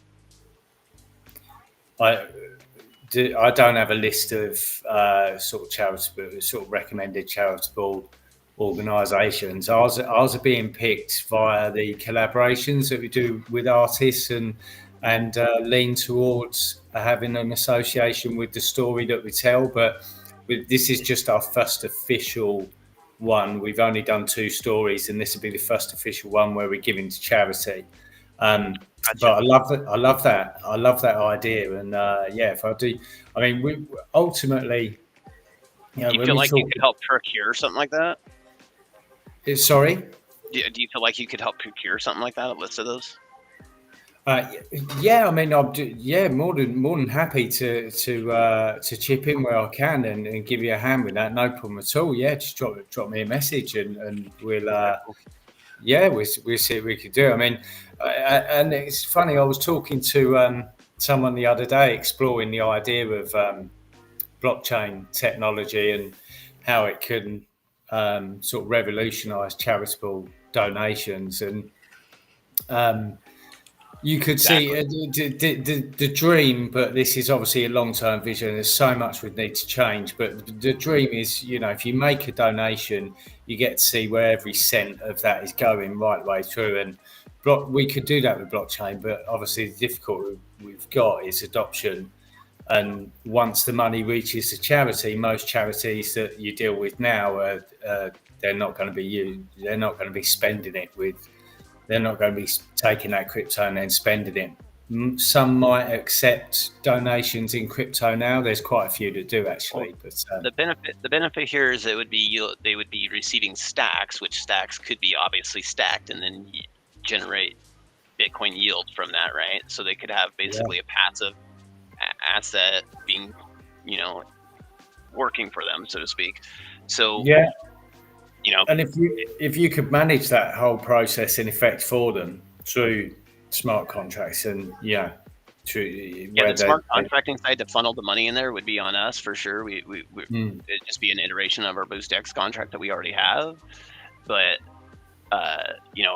defining their payment addresses they want to receive payments to, having kind of a layer of obviously we're going to make it to where users can define their own if they have a specific one in mind, and we're all for that because that's the most decentralization, right?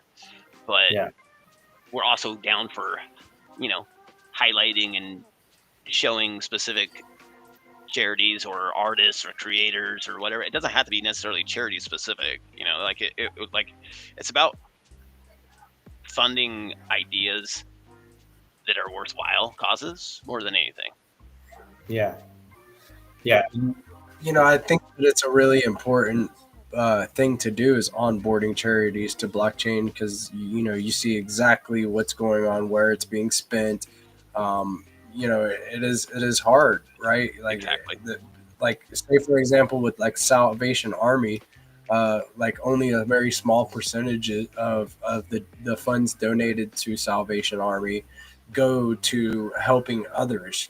So like getting to onboard charities into blockchain would like do justice by the people in the world that are also trying to help do good within the world. So Yeah, exactly. It's about creating an an actual important accountability task. layer, right? Because charity is important. We don't need vultures, taking advantage of charity. And so if there's more control of how we're charitable as an end user, then we can depend less on a coercive state to enforce charity. If you know what I'm saying, if that's what we look at it as a social contract as. So, we can upgrade the social contract in that effect if we actually, leverage the technology to the fullest extent. That's the key, isn't it? Is if we get to leverage the technology to its full potential, there's a lot of, no matter what industry you look at, or no matter, obviously there's a lot of changes coming, but I think especially while we're talking about charities, there's a lot of I don't know the ins and outs, but charities which seem to be set up, you read about these scandals all the time. It's set up as a tax break, or X, as you say, only X amount of your donation is actually going to the end cause. And blockchain could completely revolutionise that and completely scrub out any bad elements, any bad actors. But yeah, exactly. Especially when you introduce the reputation element in there, so we can use reputation to vet basically the more reputable charities, and then the ones that seem to kind of do, I guess you'd say, shady stuff. People could opt to no longer fund them voluntarily just by changing their options of micro. I don't know what this list would be called, but it's basically a micro donations list. I think it'd be good to get some sort of, to if you could just solve that end to end spend from user to the charity expenditure, then you're there, really, aren't you? But getting, I guess, one way is to onboard charities that are going to sign up for that idea, and then give them as much publicity as you can, and demonstrate just how good the process is to get others on board. I don't know. It's a big, but that's the ultimate dream, isn't it? And that's what really we're on the cusp of, and what we can do with blockchain is do it's redefining the social contract to be based on consent instead of coercion, and we can have provable accountability. So that way, when people start acting, we'll just say not in people's best interest, then we can opt to voluntarily shift our money elsewhere, shift our energy elsewhere, rather than being held hostage because they got some sort of insulation through, protection of the government. Yeah, that's it. Yeah, exactly. So there's accountability for the win. Yes, and there's a whole list of charities here that I just kind of pulled up. Yeah, I've seen that. I was like, man, it's a good list. Yeah, so I'll send this over to you. Maybe this is like some good things to start looking into. Yeah, I'll start having somebody reach out to those, see if there's anybody that's already aware of the stacks and could make this smoother process. Yeah, and then that way you just tell them like, hey, you can earn Bitcoin with stacks. Like by stacking your stacks, you earn Bitcoin. And I think that would be very easy to onboard this list of charities to Stacks, because they're already accepting Bitcoin and other crypto. So Exactly. it only makes sense. So yeah, like definitely a good conversation. I like where it went. And now we have some more resources from it. We just had to Google it real quick, and We're gigabraining it all night, all day, every day. that's what we do, man. Until we're living in the fucking reality we want. Dude, we're living in 2475 right now already. Like Exactly, dude. So like you say build the change, you inspired me, and now we're having a conversation with Jamie about charitable acts. And we may not have had that conversation had Jamie not been here. So now we're moving in the direction of like onboarding charities into Stacks and changing the charity game and the structure and how it works, and making it safer for people who make donations. So we're all trailblazers in our own lane, and I really like getting together with you guys, because these are the type of conversations that happen. It's very, very interesting working in a decentralized environment, isn't it? Yeah, permissionless. Permissionless, leaderless, cooperative development and production is like the best, because there's no gatekeeping. There's, your ideas are, basically what gets worked on is based on merit and people's interpretation of its value, right? So that's huge for actually pushing the ball forward and getting shit done. Yeah, and the environment that we work in is so unique, because it takes collaboration to move things forward. You know what I mean? Like it takes people that like are in their own lane. It takes people that are like believe in your mission to talk about your mission, to get it, like spread the word. It takes the content creators that can help shine the light on what you're doing. It takes the builders to build it. It takes it takes everybody. So it's such a collaborative environment, though it's decentralized and permissionless. Everybody just finds where they fit in and plays their part. That's why I love Stacks. Think about that same concept we were just spitballing, and same premise we were just spitballing with the micro donations to charities via BoostX. But apply that same premise to point of sale transactions, where people's them as an individual user still defines their list of charities or worthwhile causes to microfund passively, and then they go throughout their day-to-day doing their transactions, in meat space, as I like to call it, and then they're contributing every time they transact. Exactly, dude. So this is the direction. I can already tell you it's been headed this way forever. I can't tell you how many times I've said no whenever somebody asked me to round up, because I know what charities do. Exactly, but if you could vet those charities, and then they wouldn't even have to ask either, because you could just be like, boom, it's baked in. Yep, you can freeze up their time, freeze up your time. There's none of this guilt trip vibe trying to happen. It's a lot more accountability. And I don't want to sound like a prick whenever I say that, but it's just that I'm educated, right? Like, it's not that I don't want to help. It's that I do want to help. I just want the money to go to the people that need it. So this is why, getting these charities onboarded into like blockchain technology, specifically Stacks, because then you get them earning Bitcoin with their Stacks. It is just like a no-brainer to me. And that's why I really I wanted to do charity work. I've been thinking of it since I became an artist in the Stacks ecosystem. And whenever Jamie brought this idea to me, I was like, it was a no-brainer. It was like, yes, let's do this. So now Jamie has some very important work to do, and he's doing it. And he's building the plane in the air right now and getting the foundation laid out to do this type of work. I just added some weights to this plane, so I'm like, hey, by the way, can you take this on your plane too while you're in that direction? It's so good, dude. I feel like I do that a lot for you too, because like in our DMs, I'm just like, hey, what about this?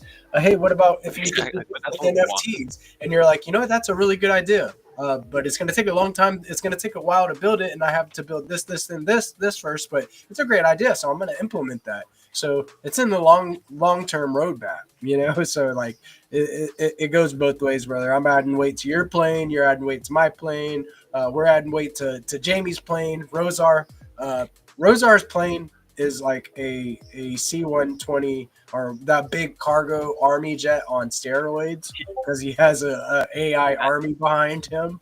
Yeah, he's got a whole fleet. Mine's grounded, still on the runway. That's okay, man. We all start on the runway. That's the beautiful part about it. Yeah, no, that's it. That's what it's all about. I mean, I wonder where the way everything's going to pan out. It's so hard to see the way everything is going to work out because we seem to have, a bit of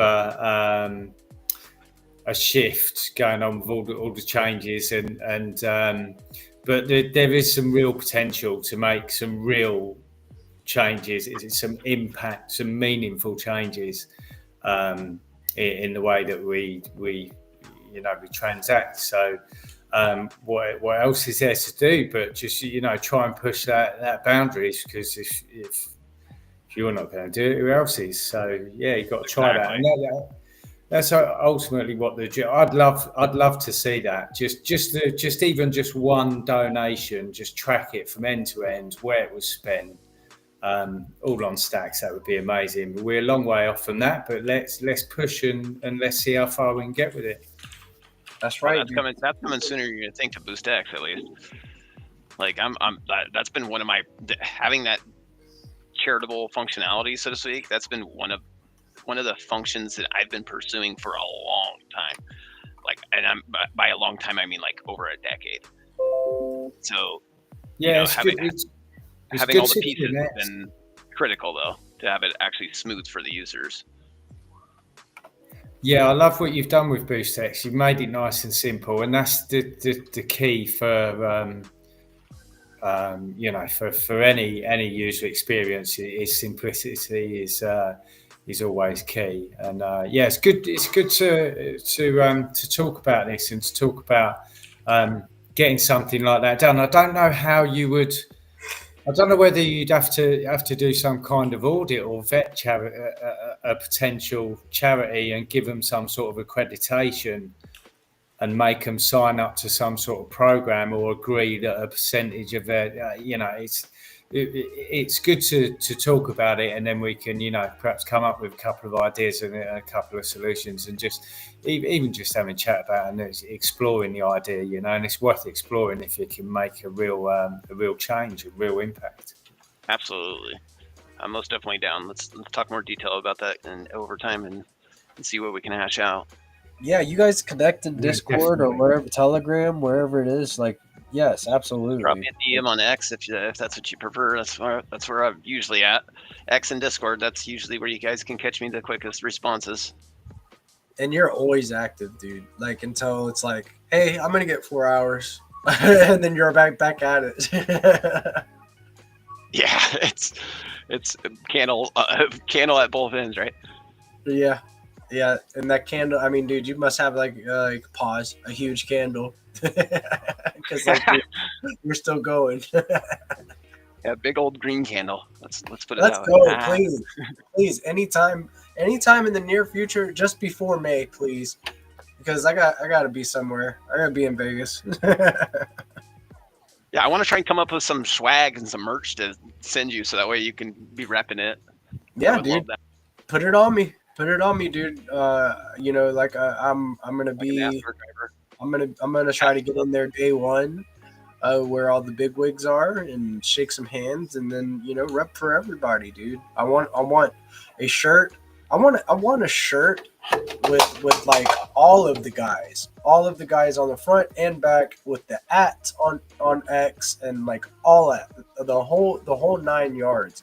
And it might just have to be a shirt that is like long sleeve, but like the sleeves are like this long because I got so many people that I want to put on for, man. Like you might not see my hands, Wear but a cape, a purpose. long cape. A cape would be based. I think that if I could get Or a a cape with a QR code and it has a list of all the people they should follow. dude, what if I had an orange Pepe mask and I can just go as Giga Pepe? Do it. Do it, In a right? memo, in a memo bot hoodie. Oh, There you go. You Ooh, need a I see- memo bot hoodie. I see the I vision. was thinking about this earlier. People love merch. You know, I don't know why. I mean, we're not ready at that sort of stage yet. We're waiting on boom. With Dogpool Coin, but We're you waiting know, on. merch I think is just, people love it. I know from when I've worked with companies before, people love collecting stuff, and if you've got something, it gives you a sense of belonging. If you've got something on your desk and it's to do with a project that you're involved with or a movement that you align with. So I think, and yeah, especially at these conferences as well, if you can turn up with a bit of merchandise, a cap or a T-shirt or something, and helps people remember you as well, didn't it? Yeah, like it like if you see somebody out there that's wearing like some merch that like resonates with you and like you're from the same crew out in the world, like it's a different sense of community, like that you get to like feel, and it's a tangible thing, right? Like, you know, so it's a different level of community. Yes, like we all are supporting each other in this ecosystem and we're all kind of very tightly knit, but picture seeing somebody in at a conference that's wearing like the same community of meme that you're rocking, a piece of merch from it or a protocol. It's a completely different level of connection, you know. Yes, talking point, isn't it? You know, it's something you talk about. But even down to the point, I used to work for TNT. I don't know if you know them, logistics company, worldwide, orange and white livery on their vehicles, and they used to give away to the transport people at different companies who are arranging for the shipping, whoever the clerk was, whoever, you know, they're doing the business with. They used to give away little lorries, little toys, and some of this stuff was just daft, but people would spend more money with TNT and pay more. Obviously they're paying for a service. The service had to be good and what have you, but there were people there literally just because they were collecting all of this merchandise, just collecting free stuff. And yeah, people love it. I think, you know, especially if you a bit of advertising, you want a coffee mug or a mouse mat or you know, ledger cover or all sorts of anything like that. DeFi Dictator said something really interesting here. Onboarding is the best form of charity. Teach people how to catch fish instead of giving them the fish. You know, like teach them and educate them about like the importance of blockchain technology and how they can earn. Yeah, I really, that resonates with me, man. I had to big shout out to Didi over here, man. Didi coming through, supporting the show often and always showing up and showing out. Yeah, this is awesome stuff, guys. What's up, Rosar? What we looking like, buddy? I'm chugging along. I can start whenever. Yeah, let's get at it. Let's see a little bit about what the process looks like, and you know, and see what you're working on, man. You know, get into it. We are about at like the 2 hour and 23-minute mark. I figured we could you know, get into it. It doesn't matter if you're still just like debugging or not. You know, I'd like to see it.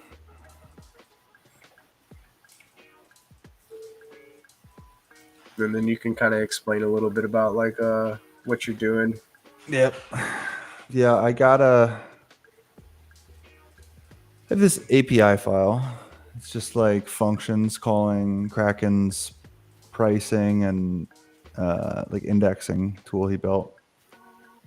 It's probably kind of small, right? Yeah, there you go. So just a bunch of functions that call various endpoints. and then I'm going to wrap it with a tool, like an AI tool calling tool, using Versal AI, their tool calling framework.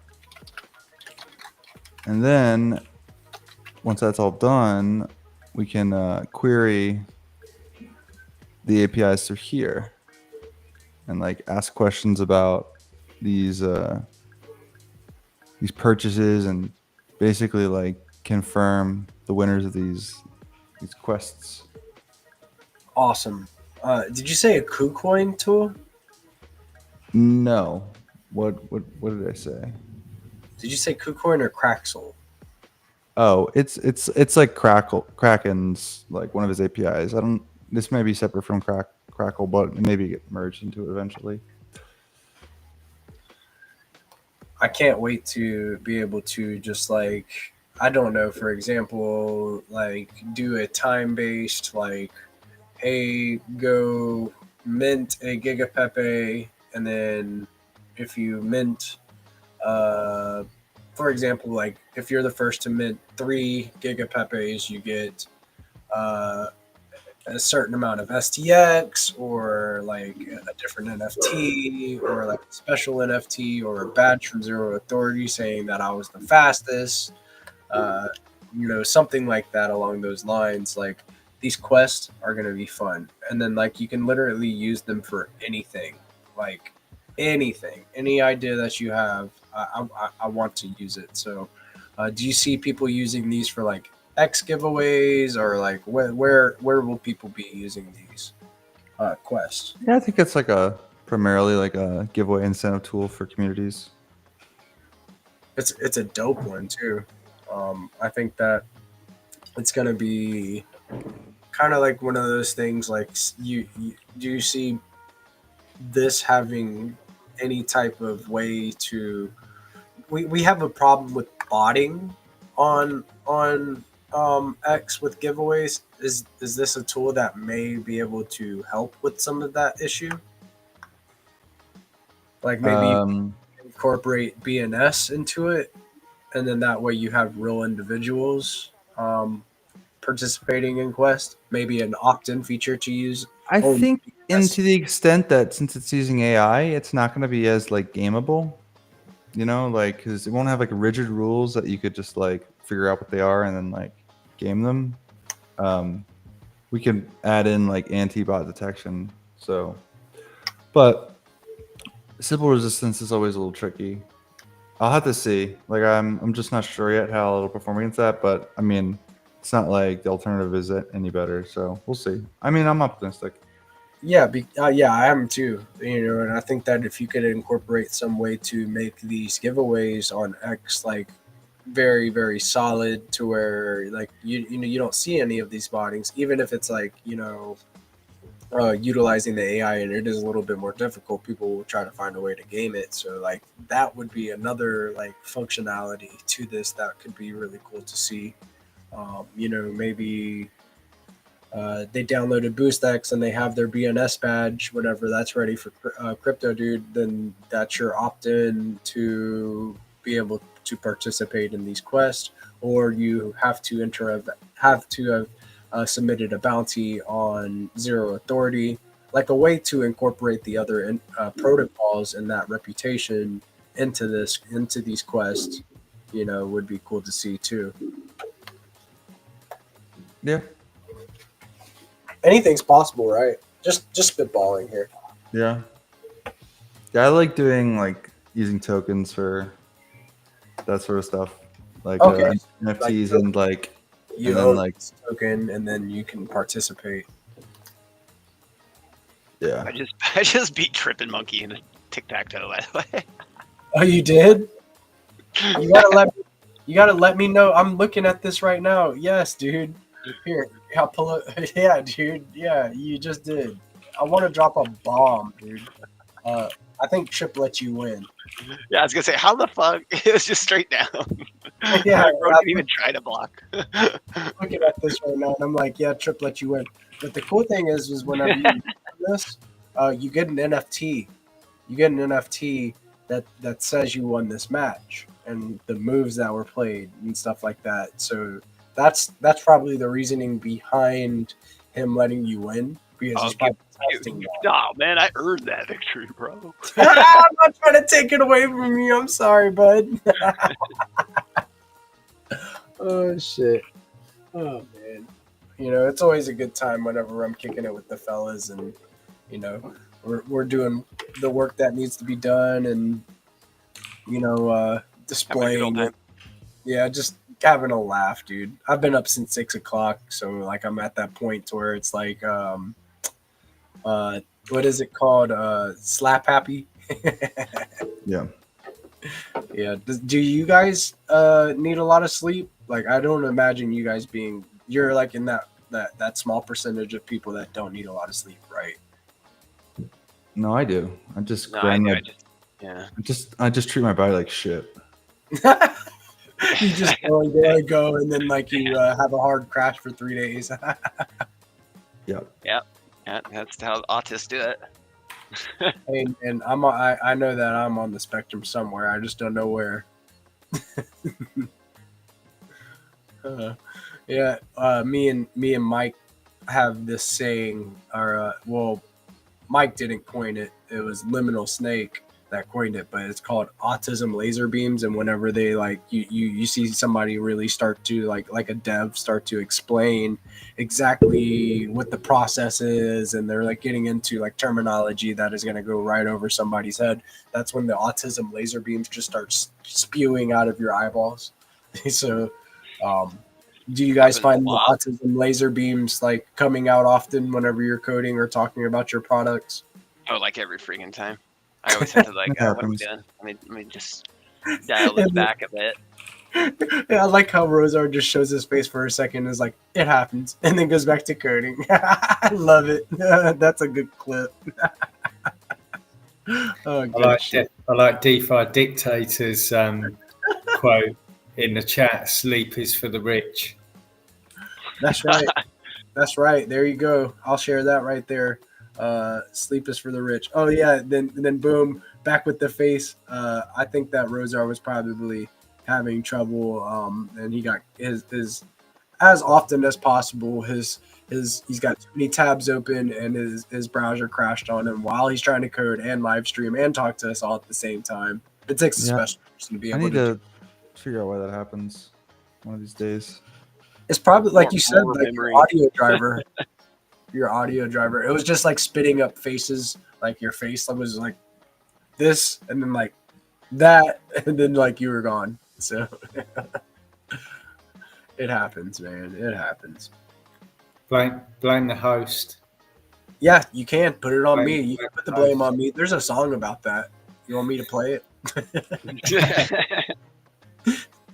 Oh shit. Fellas, can you play? I guess you could play audio okay through here, can't you? You probably got a full production suite. But have you ever has anyone actually worked out how to play audio on an X Space yet? So there is a way that you can share audio on X Spaces, but I have not. I know that is like maybe it's something that they plug through the API or something that I don't have access to. Do either of you guys know how they play music through that? I've done it. It's clear, but everyone's still listening to it on a phone anyway. So yeah, so yeah, do it. Yeah, you just get your you go into Chrome and set your microphone input to like one of your virtual outputs. And then you can just route it in, but you can't use that one for talking. You got to use like 2 PCs. Oh, so you have to have like 2 profiles like set up. Yeah, like a secondary profile that is like set up. Is that on like a different machine? Yeah, I'll be on the space on my phone, and then I'll like use Charisma account and a laptop and just run the sound through there. Well, that's some good info for Spaces host like Jamie. You know, Jamie has his weekly dog pool blockchain mixer where there are a lot of Sol community and STX members come together to have a good time and shoot shit and have good vibes. So that's useful information. So you basically just have to go into your is it your settings on X or is it your settings on your computer? I think it's like Chrome audio configuration. Got you. It may set it per site, but Well, Yeah, that's good. I did a quick search, but that's as far as I got. But that sounds like the perfect solution, because all I came across was people with specialised microphones that were plugging in to one end, but they were doing something very similar to in what you're saying, though, that they were using two devices. But pretty much from what I can gather, most people, from what I can see, they just invest in a decent microphone and then put the speaker near that microphone. But your solution sounds much better. So this is my question for you, Jamie. You need. I think that, like, when are you going to get in touch with like 300 and then get a dog pool anthem? Like some type of anthem for dog pool. Yeah. Well, funnily enough, I've been meaning to message 300.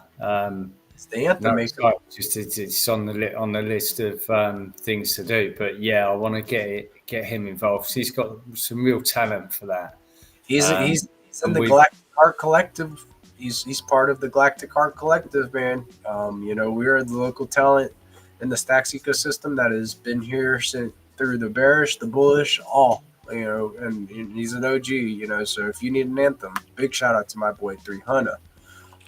Yeah, he's done anthems for Welsh, for a few different projects, hasn't he? Did do something on Pepe, or was that nobody famous did something on Pepe? I think nobody famous or Mark actually made that with AI. They have that very funky soul vibe for their intro and their outro. I don't know if that was like an actual person that recorded that, and if they are, I want to onboard them into Stacks, because they got that vibe, dude. They can spit out some soulful anthems. It's so that's what I'd like on the X Space that we do. It's just some kind of a bit at the beginning and maybe something to sort of close it out. It just gives it a bit of a professional touch, doesn't it? But definitely, because the other thing I want to explore, and we were talking about, was making some of these storyboard NFTs eventually having the part of the story that the image applies to narrated on the NFT. We were talking about that as well, weren't we? So you can just press play and you can hear your part of the story being read out. Again, 300 is someone I want to explore that idea with. So dude. The AI is a good way to route, like with you can get like a Morgan Freeman AI to do it, like within the Morgan Freeman, or if like you want to do like a 300 like cover on it, or like a anthem on a like for a specific dog tail, where different parts of the song play on each of the storyboards, to where you collect all 5 of them, and then you get an NFT of the full song, the anthem for that specific story.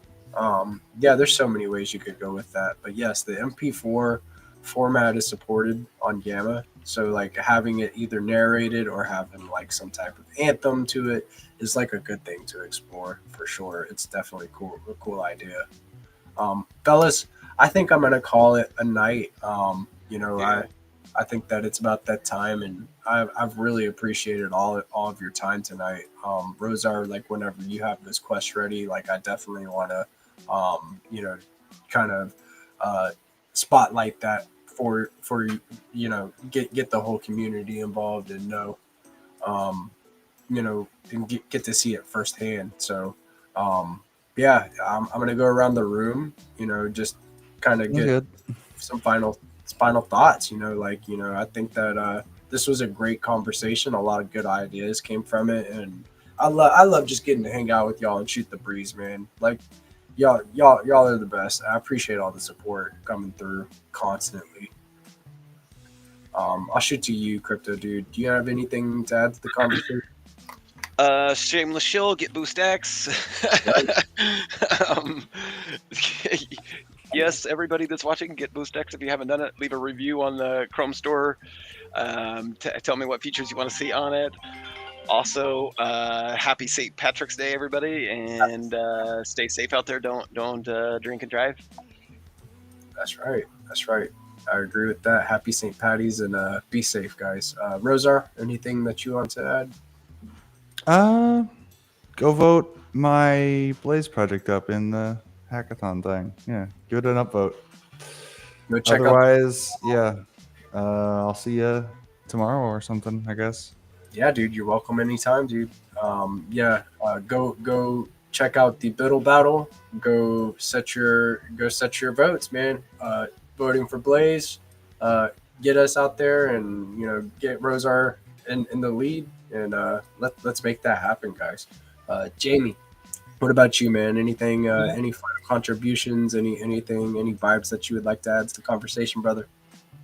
No, I just want to say thanks for having me. Been a pleasure speaking to you all, and obviously follow GPSC, who's done the one-on-ones for our upcoming auction. Keep an eye out for that, and thanks again. Really appreciate it. Been good chat. Thanks. Of course, you guys follow Dogpool Coin on X to stay in the know about the dog tails, and more coming very soon. Pay attention, turn on notifications. The storyboard auction will be coming to you very, very soon. Thank you, fellas. Y'all have a very blessed rest of your night. I will be talking to you very soon. Peace out, guys. Later. And this has been another awesome episode of DeOrganized Nightly, where we bring your favorite GigaBrain astronaut scholars into the same room to have a dope conversation and kick out high frequency vibes, talk about what's going on in the ecosystem, formulating ideas, and, just getting together to enjoy each other's time. Time is everybody's most valuable asset, so I appreciate everybody spending their time with us tonight. We'll be kicking out another episode of DeOrganized Nightly tomorrow. Be sure to tune in at 7 p.m. ET. Also, tune in for the Let's Go morning show at 8:30 ET, where we play some Find to Earn games at 9:30 for your chance to win some different prizes and STX and different SIP tins tokens from Stacks. This is your boy GP from DeOrganized Media. I am out. Y'all have a good night. Peace.